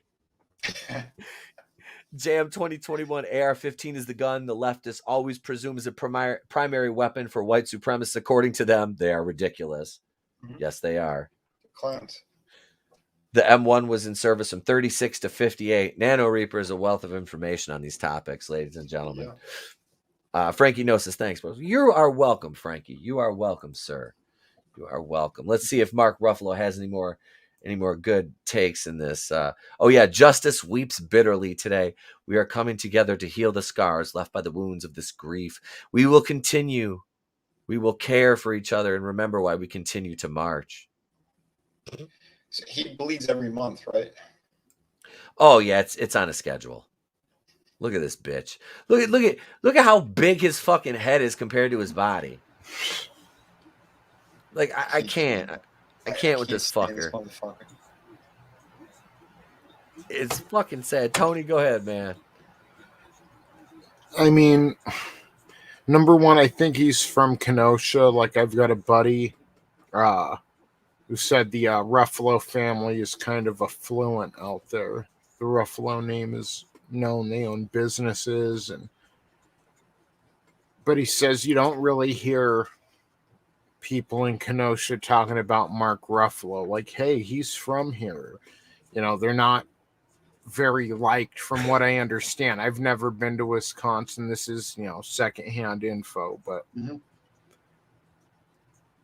again, it's a pattern with these people. And this is the most egregious thing you can do, and especially to a child. And these people are all about it, and eventually we've got to stop supporting them. We've got to stop empowering them. Yep. Like, there's no MCU movie worth it knowing that, these people really are behind this stuff. And I'm tired of giving them the benefit of the doubt. Oh, they didn't know, or this or that. Again, they covered up Weinstein. They for how long, too? They made jokes about it and talked about it for years and years. And same thing with Epstein. And, and these are the people getting caught. How many other Weinsteins are there? And hey, how's that Maxwell case going? Because that shit's happening too. Yep, that started. All we get is a sketch. There ain't no cameras in the courtroom. All we get is a sketch. Yeah. Yep. Oh shit, Clone Geek, ETAP. Who is your favorite Batwoman character? My favorite character on the show, honest to God, is Alice. I have a thing for Rachel Scarston. I like, and honestly, I think she's a better actress than the show would have you believe, because she chews the fucking scenery like, I don't know, probably like, I'm trying to think of like a male like actor that's just really like, you know what I mean, like scenery chewing. I don't know, one doesn't come to mind offhand, like from current time. I said chew, not shoot. But no, it would probably be Alice. Not only is she fine as hell, but like I legitimately respect Rachel Scarston for making the best out of the worst possible situation you could be in as an actress, being on a show that is fucking garbage and being locked into a contract not having them know what the fuck to do with your character. So they keep now I think she's gonna les out with Mary, which I'm kind of hoping to see her and so it'd be Alice and Poison Ivy scissoring, which I'd be all right with that. Mhm. But so it's Alice, Clone Geek. It's Alice. It's always been Alice since the first season. There's something about a woman that can like kill you at the drop of a hat, and just look that good still, and have that much mental illness and daddy issues. That's like feeding the Christians to the lions in the Coliseum. That's the crazy scale again. Yes, it is, and that's my Achilles heel. It is. It truly is. So there's my rambling answer for you, Clone Geek. I hope that was some help. Wait, stop consuming their products and make them get real jobs. We need to. Yeah. We need to. 100%. Did anyone see that Alec Baldwin? They're going to make a sequel to his movie, Glenn Ross. It's Glengarry shot Ross. George Clooney went fucking apeshit on him on a radio interview. On who? On fucking on Alec Baldwin. Did he? He goes. I everyone knows. I've been on sets where I'm handling guns, and then he went over the protocol procedure, how it's supposed to work on every level, and how many hands the gun's supposed to go through, who checks it, who cleans it before it goes into anyone's hands, and when they're done, same process, and how it goes into the lockbox now, all that shit. And like he goes, there was no reason for this to happen, no fucking reason. Which I'm happy he stepped up for a half a second. Speaking of douchey celebrities, but yeah. Hail. We got to say hail to Darren, like my father before me. Hail, brother. Welcome, man. Brother. Welcome, Darren. Hope you're having a wonderful day. It's weird to see one of the fucking Hollywood weirdos step off that mental plantation and go after another one. It's piranhas eating each other in the bowl. Yep. I've always said that, it's like you get too many piranhas in the tank, they start eating each other. So Ruffalo had, just a horrible, horrible take. And yeah, another view of the Kenosha protest USA. I'm not showing it. I'm not going to show the video. I can't, I would like to. If YouTube wasn't bitch made, I would show it, but that's why I'm kind of thinking about jumping on Odyssey or Rumble, because Odyssey's a video platform too. Yeah. And I heard they actually are decent to the creators over there. So that's the thing is I've spent almost 3 years building a YouTube channel, so it's I don't want to just. But what I might start doing is taking these uploads and putting them over there and doing. Well, once we hit I'm going to bait you guys. Once we hit 1,000, we'll do that too. And like I said, so you can get the instead of because I don't want to start a Patreon. I don't want to do that. Right. I don't want to. I don't want to put my stuff behind a paywall yet. We're not there. Even when we hit 1,000, I don't care. I don't want to hit 1,000 to get monetized. I want to do it just to say I fucking did it. I'm not trying to make a living off this. I'm not. I got side hustles, buy my t-shirts. No, really though. But no, I want to hit 1,000 to say I fucking did it. I do. I put a lot of fucking, like we all do, like Vinny does, like Tony does. We put fucking time into our channels, man. And YouTube. My side hustle is pillows. YouTube has really been fucking dude, tonight. I know normally I think StreamYard is accurate.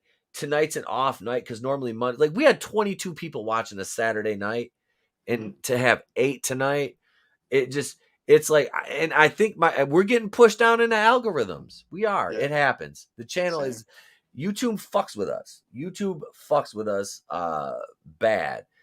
And I just want to take this time to thank everybody in the chat. You guys are the reason that we do this. That's right. It's fun. It is fun. And I had this conversation with Tony. the other day, and I said, that's the thing about YouTube is YouTube has introduced me to people that have become friends with that if it wasn't for YouTube, I would have never known existed. And that's the beautiful thing about this this game of YouTube is it's just fucking fun.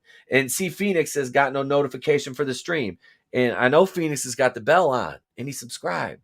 That's the thing. They're fucking with people like us, man. That just we're not. I'm not trying to fucking fleece anybody. I'm not making any outlandish claims. We just try to entertain, try to provide some levity in this otherwise fucked up ass world. And the way YouTube, like the whole dislike button thing, like I don't give a fuck if I get ratioed on a video.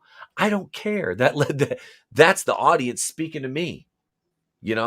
I don't. That doesn't bother me at all. Or somebody with 60 alt accounts. Right?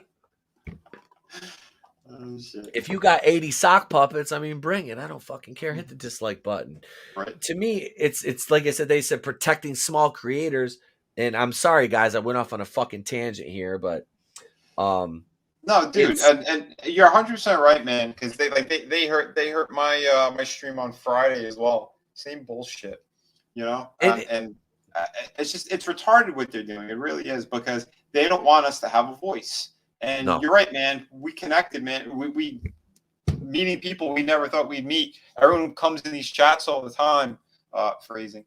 But yeah, everyone who pops up in these chats, like we're having a good time, we're having fun, we're talking about shit, But yeah, they want to take that away because they don't think we have the right for free speech, and that's something that they're always trying to shit on whenever they get the chance, and they want to stop us. And there's keywords that'll fuck up everything. The algorithms get all thrown off, whatever it is.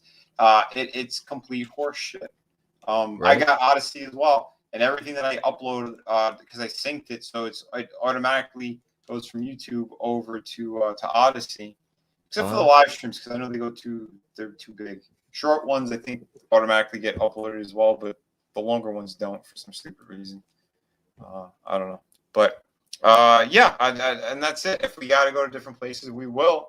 But for right now, we're gonna do what we can. We're gonna get away with whatever we could. But yeah, things have to change, because if they don't, things are going to be changing for the worse. Because the way that things are mapped out, the way what's going on right now in the world, it's scary and fucked up. It really is. They will not televise what's going on. Any of the protests, none of that stuff around the world. Excuse me. It's because they don't want people to get ideas. They don't want them to fight back. They want sheep. That's why all this is designed that way. That's why they want celebrities to be our gods, and what they say, they expect everyone to bend the knee to them. Fuck them. Fuck anybody who tells you to bend over and take it. No, we're free over here, and we're going to continue to be. That's why whatever we're doing, it's for us, it's for the fans, and anyone who tries to stop that or step on it, or they want us to kiss their boots you just all go fuck yourself. The point of what we're doing is that freedom, and we're going to continue doing it. That's how rogues are. That's absolutely right. And I'm looking at YouTube Studio right now. We got 22 up votes and 0 down votes on the stream. So thank you to everybody who came by and slapped that fuck. We're not ending the show. Oh, no. We're not ending the show. I'm just saying thank you. We're not going to go 3.5 hours like we did last Monday. But I'm just saying thank you to everybody who took the time to hit that like button, everybody who subscribed, everybody who supports me, and everybody here at the channel. Like I said, it's we, not me. It makes me feel guilty when I say me, because it is a team here. And, we've got, it's me, Tony, Vinny, and Red. And like Red texts me, goes, "Hey, I can't make it tonight. I'm sorry." Well, you let me know. Thank you, man. You have a life, Thank you. Just thank you for letting me know. And that's it. We're a team. That's right. It's everybody. It's everybody here that goes into it. It's not just me. It is not. And I appreciate everybody subscribing, and and my panelists every like fucking Tony. Me and Tony talk from the time I get up in the morning to the time I usually go to bed. We do every fucking day, every fucking day. That's it, man. Like you said, it's good people, good friends, having a good time. And that's it. Like Vinny, me and you streamed together. You were on the first time you came on a Rogue stream, and I was on there, and we started going back and forth on the air. I'm like, and I messaged you right after. I'm like, I need to get him on the channel. Oh, dude, and you just had a fucking blast. You came on the Friday night show with me and Tony, wasn't it? I believe it was. I think that was Tony. Wasn't that it when we used to do Phantom Menace Friday Night Live? I think so. It was, and I was like, holy shit. And then when I started putting together the permanent cast on Mondays, I was like, the 4th, it's Vinny. I was like, it's always been Vinny. I realized that, you know, and I love the dynamic. I wish Red was here for this, but I love the dynamic that we've had. And it's been I'm looking back here. I'm looking back. How many episodes has it been now? Going back to, let's see, where were we at here? I think what is this one? Let's see here. 167. So you've been here. That's, you know, what, 13, 14 episodes now. And that's over the course of I was a couple on months. at least a half dozen times before this anyway, too. Yep, and you were on as a panelist, you know, multiple times on the Wednesday night Rogue show, on Monday nights, on the Friday night show. You were on the live review with us for you know, for Ghostbusters Saturday, which was a fucking blast. I was like, we're going before what I say, we're gonna do an hour. We're gonna do an hour, and then we do 2 hours, and it's just like it goes by like that because it's like we're having fun. Oh, totally. But, you know, and I again had a ball, and just talking about the movie and stuff. It got me going. You know what? I'm gonna go out and get the fucking game too. And it's a good thing I did, because the motherfuckers had it hidden in the back. Someone else was gonna take that shit, and it was gone for good. So, but you know what? Again, we always have a good time. I don't care what it is. We always do. That's why I always, you know, I invite you whenever you can come on. You come on. And it's the same thing, because we bounce off each other really well. Yep. We have a similar mindset on shit. But again, we don't always agree on everything. We don't have to, because that's what it's about. It's friends who we can get along regardless of what the hell it is. But when we do click though, man, we whip it out, and we piss all over the faces of these scumbags, and it's a lot of fun. You know, and that's it too. You sometimes you have to go R. Kelly on people, and I'm fighting for my life. And I just realized my name has been Doomtap for like 2 hours now. Hey, did you guys see, like, it was probably a couple weeks ago, there was a Doomcock account just showing up randomly in people's chats. Oh, was there? And I was like, because Tony, me and you were watching the same stream, and it was in there. I can't remember who's, but he was in Vassie's stream.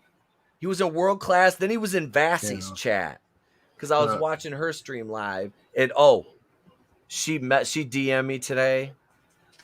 I want to bring Vassie back on, but with her location, it's difficult to get her on with her work schedule. Her and I have been talking. She watched Black Christmas 2019.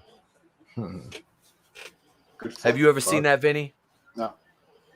Oh, Tony, did you watch that one? Yeah, you sent it to me. It's fucking horrible, isn't it? Yes. I sent it to you because I love you and I want you to suffer with me. It's hard to believe people raise the amount of money they do, even like what we consider a cheap movie. That's a lot of money to make shit like that. Dude, that movie was the most insulting, misandrous piece of fucking shit. Like, oh my God. Like I said, my review, it's if you go to my playlist, go to the Is It Woke series. There's 6 videos. That's, I think, number 3. It's only like 9 minutes and 45 seconds. And Vassie's like, I finally watched it after I watched the movie, and she goes, "You were fucking spot on." I'm like, I wasn't lying. It's fucking terrible. Sounds like it's still better than Captain Cardboard. It is. You know, I've watched Black Christmas once. You're right. I watched it twice. Because I had it on my hard drive and I had to scene clip it when I made my review. And I wrote, you know, because I watched it, I drunk tweeted it. That was like one of the first times I ever like sat there on Twitter and actually like did like a whole like live tweet. And yeah, Nick was like, "Holy shit, dude!" He goes, "I was like, yeah, Nick Utam." Because he sent it to me because I was going to go rent it from the video store. And he's like, "Wait, no, hang on, I'll Dropbox it to you. Don't pay for that." And he was right. Oh my god! What about the other film? Captain Marvel. White Christmas 2021. Mike Lindell. I'm afraid of cocaine now. I think there might be fentanyl.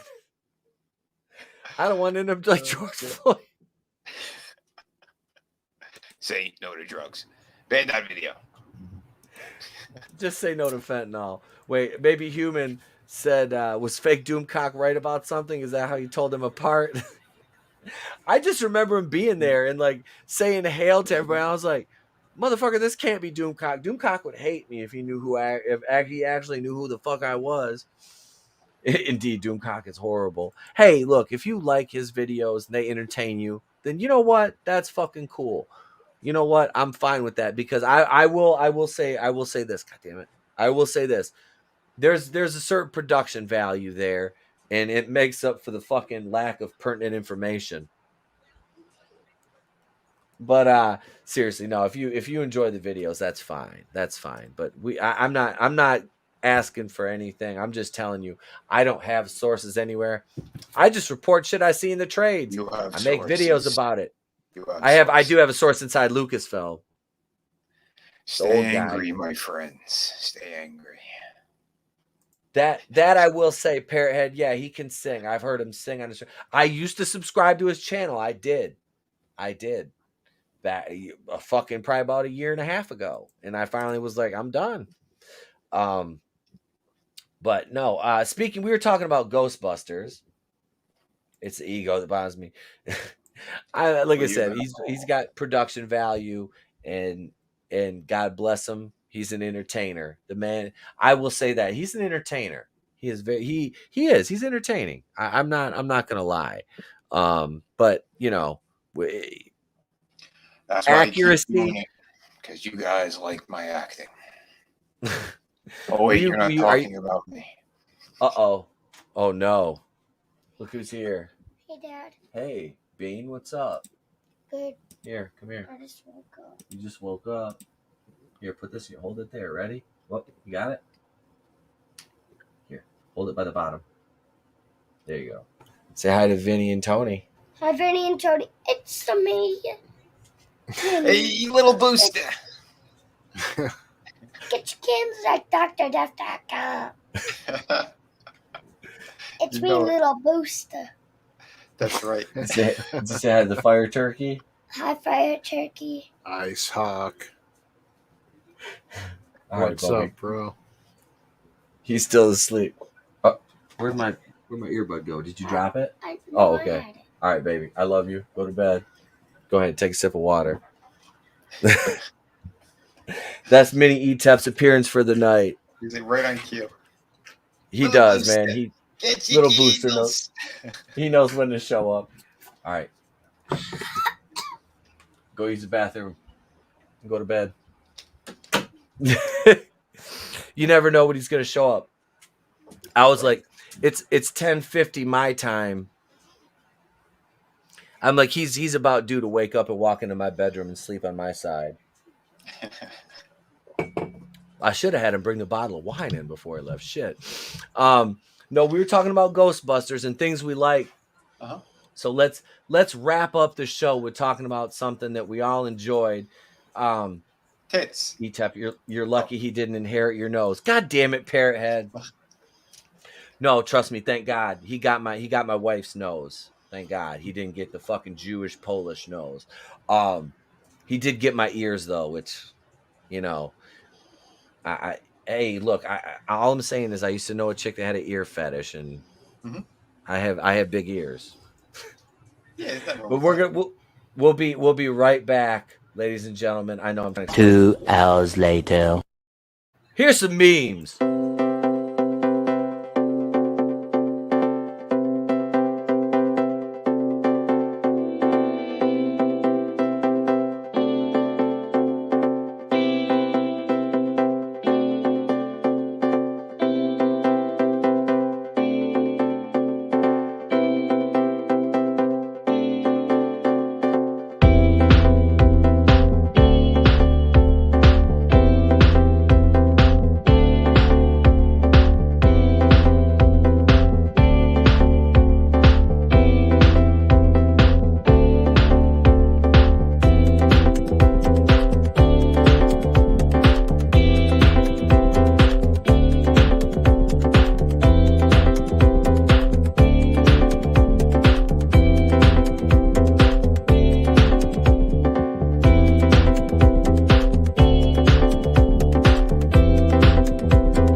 Here we are. We're back. Look, it's Vigo the Conqueror. Jason Reitman confirms Ghostbusters 2 is canon and Afterlife could influence the sequel. Gentlemen, I think we all came to the agreement that Ghostbusters Afterlife is slightly better than Ghostbusters 2, which is a fine movie. Yeah, Did we fine. not? That's good. Sorry. Dr. Death's bladder was, a little too small. I had him in the bed. Hey, look, awesome one show. Hail, awesome one. Welcome. Hell, awesome one. Welcome. I trust me, I'm Vinny, I'm in the same boat. I just ran out to refill my wine and I'm like, I'm listening the whole time. I'm like, I'm timing it out in my head. I'm like, I don't have time. I have to go back and sit down.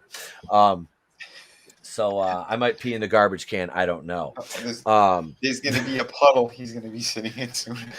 I'll just get up and walk across the hall. It's literally right across the hall. But no, so I like Ghostbusters too. It's always been a fun movie, and it's cool because I actually one night I'll bring it. I actually have it. I read it to Trey. I got it when I was in this movie came out when I was in I think 4th or 5th grade, 1989. Yeah, it would have been about 5th grade. Mm-hmm. Hey, Fresh Prince, turn it down. I don't want to get a copyright. I'm fucking with you, Tony. I love you. But I still have the book. You remember them books you would get at the book fair when you have to get that order sheet, Vinny? You know, Tony, you guys know what I'm talking about? Mm-hmm. You fill out the books, and I got that Ghostbusters 2 movie book. Oh, no shit. I still have it. I've read it to Trey at bedtime since he was a little kid. I found it. My mom gave me a box of books from when I was little. I wish she still had my Choose Your Own Adventure ones because I had probably a dozen of them. Remember the old Choose Your Own Adventures?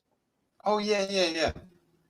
You're right. I did. I had a half dozen of those. Those books were so fucking fun. Mm-hmm. And she gave them to my sister, and I think she sold them for crack. I don't know. My sister's a fucking communist. Damn. I don't fucking talk to her. But she's friends with the Lindell. That's my crack. So my sister's a communist. You know, normally I wish I could say I was embellishing this story for the air, but that's just a car. That's the wrong. She's your sister. I knew it. That was the wrong gif. It was this one. I wish I was embellishing this story for the air, but that's not the case here. There we go. Thank you, Grace, with your Jim Ross stroke face. So Jason Reitman. While it's obvious that Ghostbusters Afterlife continues many of the story threads of the 1984 movie, what about Ghostbusters 2? I liked Vigo. I thought Vigo was a formidable villain. Yeah. was fine. Again, the movie was enjoyable. Especially, dude, I love when they went underground, and there was that river of that pink shit or whatever, and then there was like the ghost train, and Winston was hit by it. Like, there were so many awesome moments anyway, and then all the Bill Murray lines were just epic. Oh, by the way, this painting is actually in the game as well. Is it? They have it in the firehouse, and if you walk up to it, you can interact with it. It's pretty cool. It talks to you. That's fucking sweet. Yeah. No, I'm telling you, there's a lot of cool shit. And I'm telling you, Bill Murray, he's talking the entire time. They gave him lines like you wouldn't believe. I need to get this on Steam now. You do. And correction, I thought other people wrote it with them. It says written by Harold Ramis and Dan Aykroyd. That's it. Dude. Your sister sold them for extra shots of the jab. Oh, yeah, dude. She did. Pepto River is still cleaner than the Hudson. True. Remember Kramer swimming in the Hudson, that episode of Seinfeld for his back, the chiropractor episode? Where'd you get that? The Lumbar Yard. Choose Your Own Adventure books were big in the 90s just for the advent of video games. I had mine in the 80s, in the late 80s, when I really, because that, for all the things like, okay, so school wise, science and math, which is odd because I worked in finance. I know, get your jokes in, right? Jew works in finance. So, but I worked in finance and I'm terrible at math, but I always had a computer, so it didn't fucking matter. Reading was always my strong suit. Like, second, third grade, I'm reading at like a 12th grade level. And I love Choose Your Own Adventure. Like, I would devour books when I was a kid. I wish I had time to read now like I did when I was a kid, because I really do love reading a good book, which I have Sunsworn sitting here, and it's like, I need to read the first one before I dive into the comic. I want to read Steve's book. And it's like, I just, it's like, it kills me.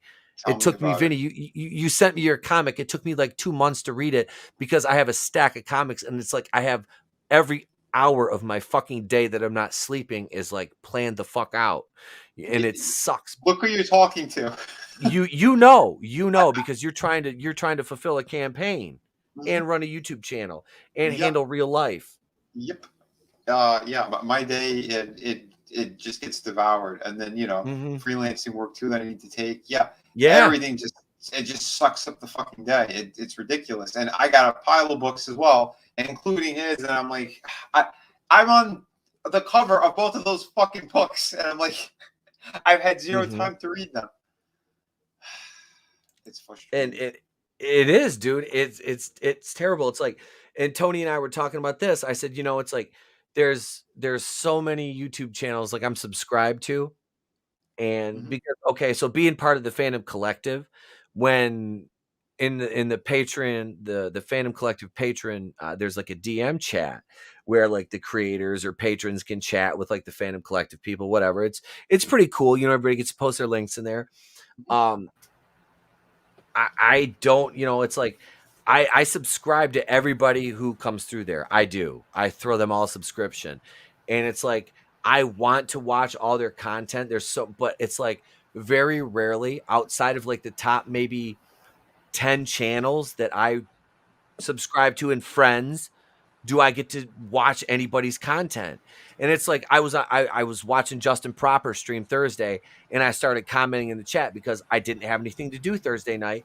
And he was like, "Oh, wow, I didn't think you still watch the channel." I'm like, if I don't, I'm sorry. I said, I'm sorry if I don't comment, but most of the time I get to only listen because I'm driving or I'm in the store or something like that.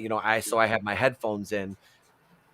But I said, so like my time is really like, it's very limited, and that it sucks because it's like, I know so many talented people. And it's like, I want to, be able to watch all your product, but it's like, I don't get a chance to. So the best I can do is I give you everybody, I retweet everybody's videos that come through the Fandom Collective. I will like and I will retweet your stuff, and I will support you that way. And when I can watch, I do. And that's the caveat to running a channel and like Vinny doing a book or multiple campaigns you know, and working and doing real life things like we all do. So, Vinny's very fucking tired. and Tony, you're the same way, man. Yep. Aren't enough hours in the day, honestly. Oh, I need a shit. 36-hour day. I would love that. Rookie Critic is in the house. What's up, Rook? How you doing, brother? Rook. And Rookie asked where the lesbian's at. Rookie, The lesbian! there you go. There you go, They're not Rookie. lesbians. They're not lesbians anymore. Oh, wrong. I didn't see which heading I got up there. He says, "Yeah, there's like over 200 peeps. It's tough to be tuned into everything. It is. Oh yeah, it is, man. But so let's go here. Let's see. So Ghostbusters Afterlife contains dozens of callbacks to the 1984 original, from the appearance of the original Ghostbusting team to the iconic villain, and even the appearance of some recognizable items from the film. But some fans have wondered where this leaves 1989's Ghostbusters 2 when it comes to what is and what isn't canon. Jason Reitman has confirmed in a recent interview that the original sequel is very much a part of Ghostbusters Afterlife's history and could well have some bearing in a potential sequel if one gets the green light. I think we all came to we all want a sequel to this. Oh yeah, absolutely. I don't know why people keep harping like they think that 2 didn't connect. Why doesn't it connect? It's still the same characters. So I'm still scratching my head whenever they go, oh yeah, so they didn't make mention of it, so it might not be canon. What are you talking about? It's the same fucking characters. And then even with the post-credit scene, you know, Sigourney's still there. You know, it's like what the fuck is their problem? I'm pissed I missed the fucking post-credit scene, the last one. You know, I saw the first one. I didn't. You got a 6-year-old has to go to the bathroom. You know, it's like you gotta go. Ghostbusters Afterlife takes place almost 4 decades on from the events of Ghostbusters, with the grandchild of Egon Spengler moving into a ramshackle farmhouse in the middle of nowhere that was owned by the former Ghostbuster. Unaware of their grandfather's legacy, they began to discover strange things happening in an old abandoned mine, and soon all hell is breaking loose around them, and they must take up the family business to stop the end of the world. While many recent legacy sequels have chosen to pick up storylines from older movies and create whole new histories, with the current run of Halloween movies being one example, which is fucking garbage, there has been a question of whether Ghostbusters Afterlife retcons the attempt of Vigo the Carpathian's attempt to bring on his own apocalypse in the Ghostbusters 2. And I think it's what's the dude from the isn't the dude that played Johan or Janosch Poha in Ghostbusters 2. Wasn't that dude in the West Wing? I want to say he was on the West Wing. He might have been. He was shit, he's done so much stuff, that guy. Yeah. He was in the Mel Brooks movie as well, the one on Dracula. He played Renfield. Oh shit, which one was that? Mel Brooks. Yeah, the Dracula Dead and Loving It with Leslie Dead and Loving Nielsen. It. Leslie, yep, I was gonna say Leslie Nielsen was in that. Yep. Look at me, drinking wine and eating chicken. Now I'm hungry. While the 1989 movie isn't directly referenced in Afterlife, Jason Reitman cleared up any doubt that the events took place in it are definitely canon, with some pretty big references littered throughout Afterlife if you know what to look for. Additionally, Reitman hinted that a potential sequel could be linked to ideas stemming from Ghostbusters 2. I wish I could talk to you about Egon deciding to repaint the Ghostbusters 2 logo on Ecto-1. I'm just saying, that's a plot that is not in this film, and we have ideas moving forward. Ghostbusters 2, definitely canon. There are references to Ghostbusters 2 and Afterlife. We meet Ray working at Ray's occult. The toaster from Ghostbusters 2 is in the kitchen in the farmhouse. There's actually lots of Ghostbusters 2 details, but nobody knows Ghostbusters 2 outside of Vigo the Carpathian and the Ghostbusters 2 logo. So there's this assumption that it's not canon, but it's definitely canon. See, that's bullshit because I love that movie. Now I'm going to watch it with a fine-tooth fucking comb and start picking out all this shit because I want to go see this when it comes to my local theater. I'm going to go see Ghostbusters Afterlife again. I will. Nice. I mean, you guys want to weigh in on this? Thoughts about a sequel? Yeah, like I said, I'm down for it. I enjoyed this one. I thought they handled everything really nicely. It's got class to it. Tony mentioned it during our the Saturday stream. I don't think the character is Mary Sue. She's the granddaughter of a fucking super genius. Yeah. Plus, they destroyed half the fucking town. Yeah. Right? Mary Sue wouldn't destroy Yeah. half the town. I never got a Mary Sue vibe from Phoebe. If she had struggles, with interacting socially. She didn't have friends, you know. Mm-hmm. The Mary Sue, you would think everyone would want to be her friend, you know, automatically. She had shit to work through, and she had flaws. So, and she wasn't like Little Miss Perfect, you know. She had to teach herself how to use the equipment. It took us through scenes and setting that up through the whole movie. Yeah, they went and tried out the packs in that factory where they met Muncher. Yeah. You know, that wasn't just, she didn't just pick up the proton pack and start slaying the first time. You know, it was a work in progress. I'd say so, yeah. But that kid was great. The lines were fucking funny as hell for that kid too. Yeah, and her fucking McKenna Grace, her fucking delivery was just like beyond her years for her because she has that just deadpan. Yeah. Well, I don't know. Like Egon had, like she nailed it. Oh, she did. Mm-hmm. I don't know how old McKenna Grace is, but if this is any indication, she's got a bright future ahead of her. Like the one scene that made me kind of like, okay, I don't know if that's possible, is when I can't remember her name, the main villain girl in there, gets brought to life by the gatekeeper and Gozer.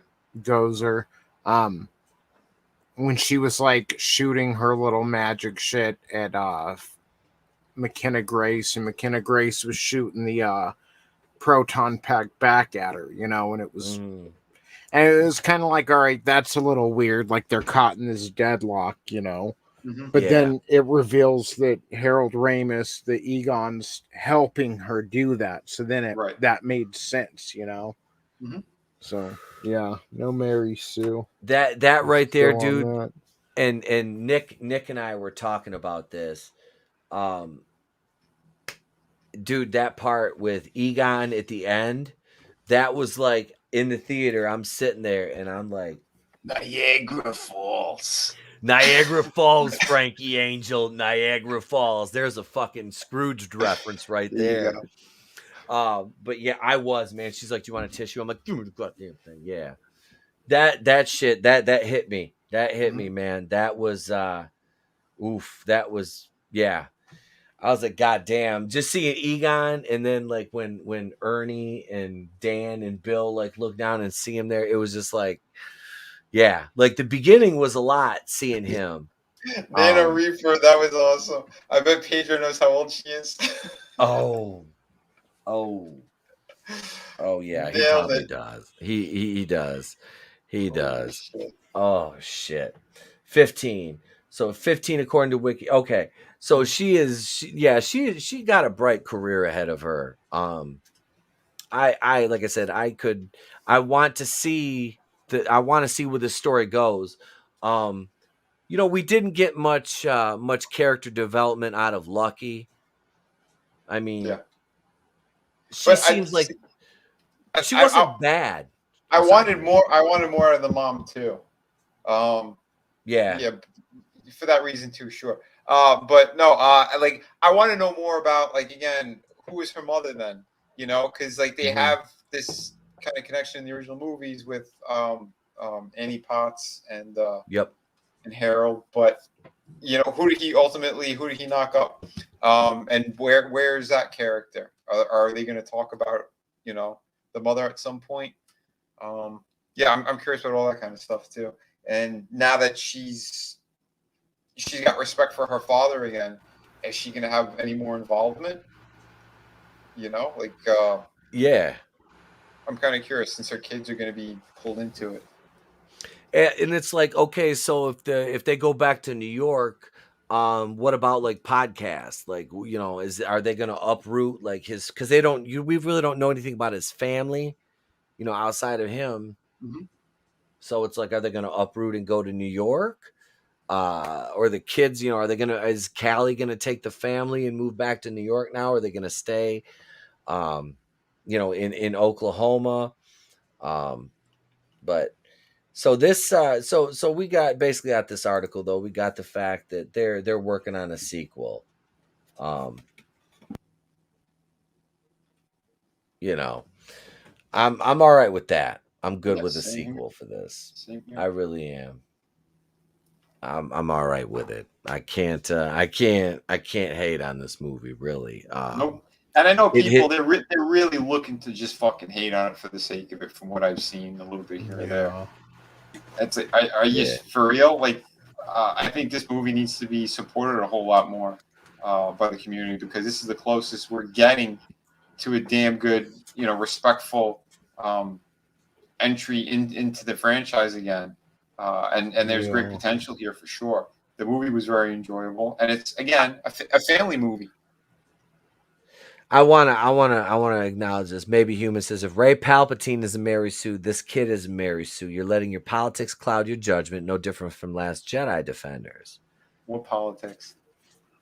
I don't really see any politics behind saying that she's not a Mary Sue. I mean, really is not a political thing. It's more of a character development.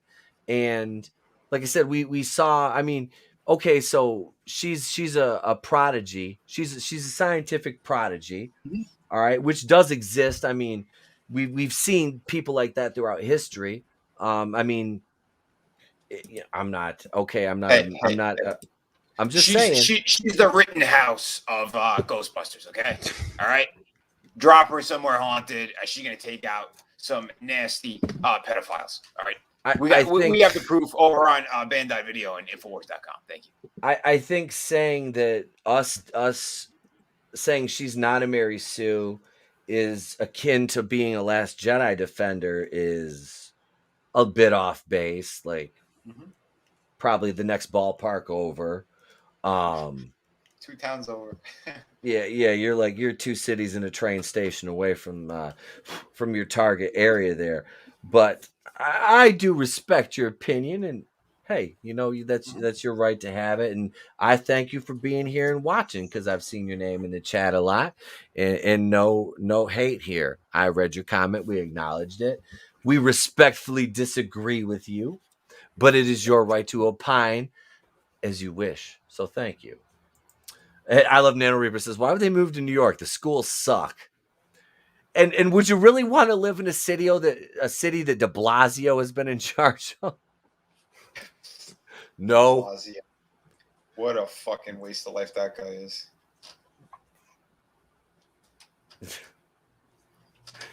I think schools suck in most places now, I think. I think they do too. From what we've seen and heard.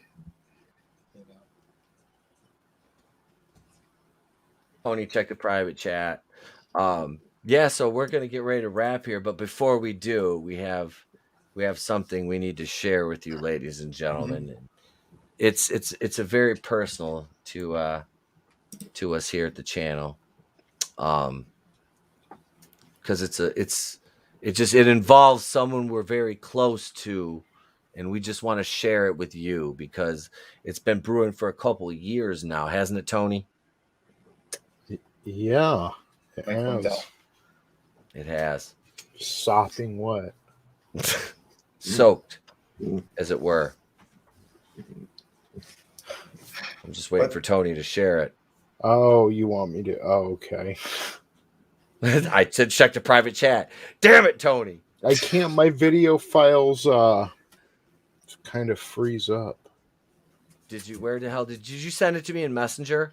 Yeah. Quick before he dries up. He said he's sopping wet. Well, shit. Hang on. Hang on. Let me find it here. I get it. That's not it. Let it flow.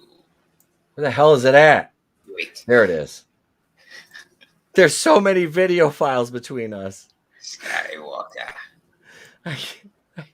I can't. All right, here it is. Hang on. Jesus, not that button. Okay, at this point, I'm just drunk. All right, I'm not gonna lie. I'm just drunk at this point. All right, here it is, right here. I think. Yep, that's it.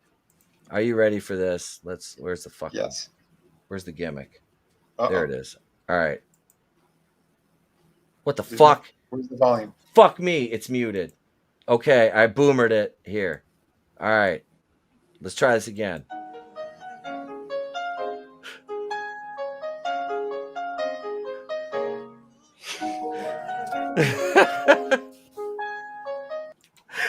We gotta stop before I get a copyright.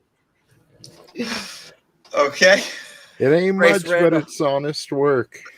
Grace Randolph crying over Heimdall. Did she really do that during the review? It's 2018, and the first guy you kill in the movie is a black guy? Oh my God. Yep. Grace, Oh, yeah, she was chill. She was big mad. Grace was big mad about that. So that's it, ladies and gentlemen. That's the show. Excellent. I'm gonna kick it over to Tony. Yeah, come check us out tomorrow, 8 p.m. Eastern Standard Time for the Monday Night War Retrospective. Interesting times. We're going to cover Steve Austin's debut in the WWF as the Ringmaster. That's happening tomorrow. Plus, he wrestles a real young Matt Hardy as his first televised match in the WWF, which is something I didn't realize. Yeah, and it's going to be fun over on Nitro. Things are slowly building towards the NWO. Hogan's getting more and more stale. And yeah, you never know what might happen. So come check it out. The Monday Night War Retrospective at the Clown World Review, 8 p.m. every Tuesday. Thank you, brother. Yep, thank you, man. Nice to see you again, Vinny. Always great to see you, my friend. Yeah. Speaking of Vinnieart, ladies and gentlemen. Sorry, my damn phone. Hey, how we doing, everybody? You can continue supporting me over on my fantastic campaigns, City of Venus. I got the 2 art books over on that campaign as well. Through the Woods, hardcover book, 100-page beautiful ghost story. Since we were talking about Ghostbusters, it's another great book. Get those things for the holidays. You know, if you have them, it'd be great gifts for other people in your lives, family, friends, whatever. And yeah, they ship immediately. So if you want them, please support them there. Shout out to Kraken. I'm working my tail off on this one. I'm penciling and inking the last couple of pages. Then I'm going to go back and finish the rest of the paints and do the lettering. So we're there. We're on the home stretch. So I'm looking forward to getting this book into you guys' hands because it's one of those just killer projects. It's going to be about 52 pages. It looks like right now. I'm still on the fence if I'll add any more to it, but for the overall story and stuff, yeah, it's going to be killer. Yeah, hardwood cover for Walton.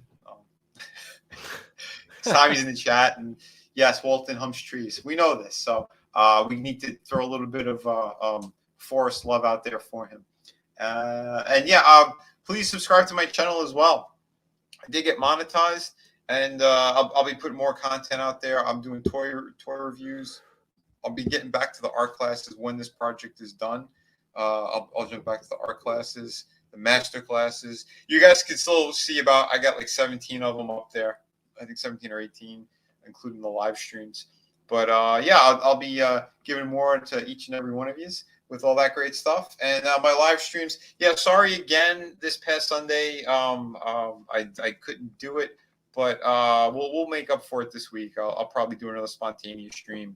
But normally Fridays and Sundays are when I do my streams. So yeah, if you could stop by, we do have great guests on. I'll try to get these 2 guys on as well because they're always fun. They've been on my channel before, and yeah, you guys fucking rock. Thank you, everyone here, and yeah, till next time. Peace. Thank you, Vinny, for being here, man. Hey, Hey, it's a me. It's a me. It's an E-Tep with the bigger fucking nose, like Parrot Head said. Thank you all for being here in the chat, everybody. I appreciate you guys. You're fucking wonderful people. We lost a subscriber during the stream. That's all right. That's all right. We're still here. We're still here. YouTube didn't say fuck you and give me the high hard one yet. So we're creeping. We're creeping. We'll hit 1,000 before the end of the year. I will guarantee that. Yes. And that's just fucking, that's just grinding. It's fun, man. This has been a blast. We got Keely Chow, another monster. Maybe Human was here. Nano Reaper, Tommy the Guinea Pig Collective, Chris Fisk. We said Nano. Glinzer was up in here. Clone Geek. Nefarious, Rookie Critic was here. I'm just gonna scroll. Phoenix Animation was up in here. Let's see who else. Frankie Knows. Darren, like my father before me. JM 2021. I'm just gonna keep scrolling. Scrolling. Keep the Parrot Head, purveyor of memes. That goes without saying. Wookiee Supremacy, Rugo Better. Pursuing Paranormal, Godzillionaire. So thank you guys all. Superfan Adam Shawhan was in the house. He's probably drunk at this point. Let's be honest. Glinzer. Yeah, super fans passed out. He's drunk. It's all right. He's going to be on the wrestling stream with us tomorrow, isn't he, Tone? Is he coming on tomorrow? Yes. You know who else is going to be on the wrestling stream with us tomorrow? Is Jared. Tommy. But Jared's going to be actually right here in this room with me tomorrow during the wrestling stream. So he'll be joining us too.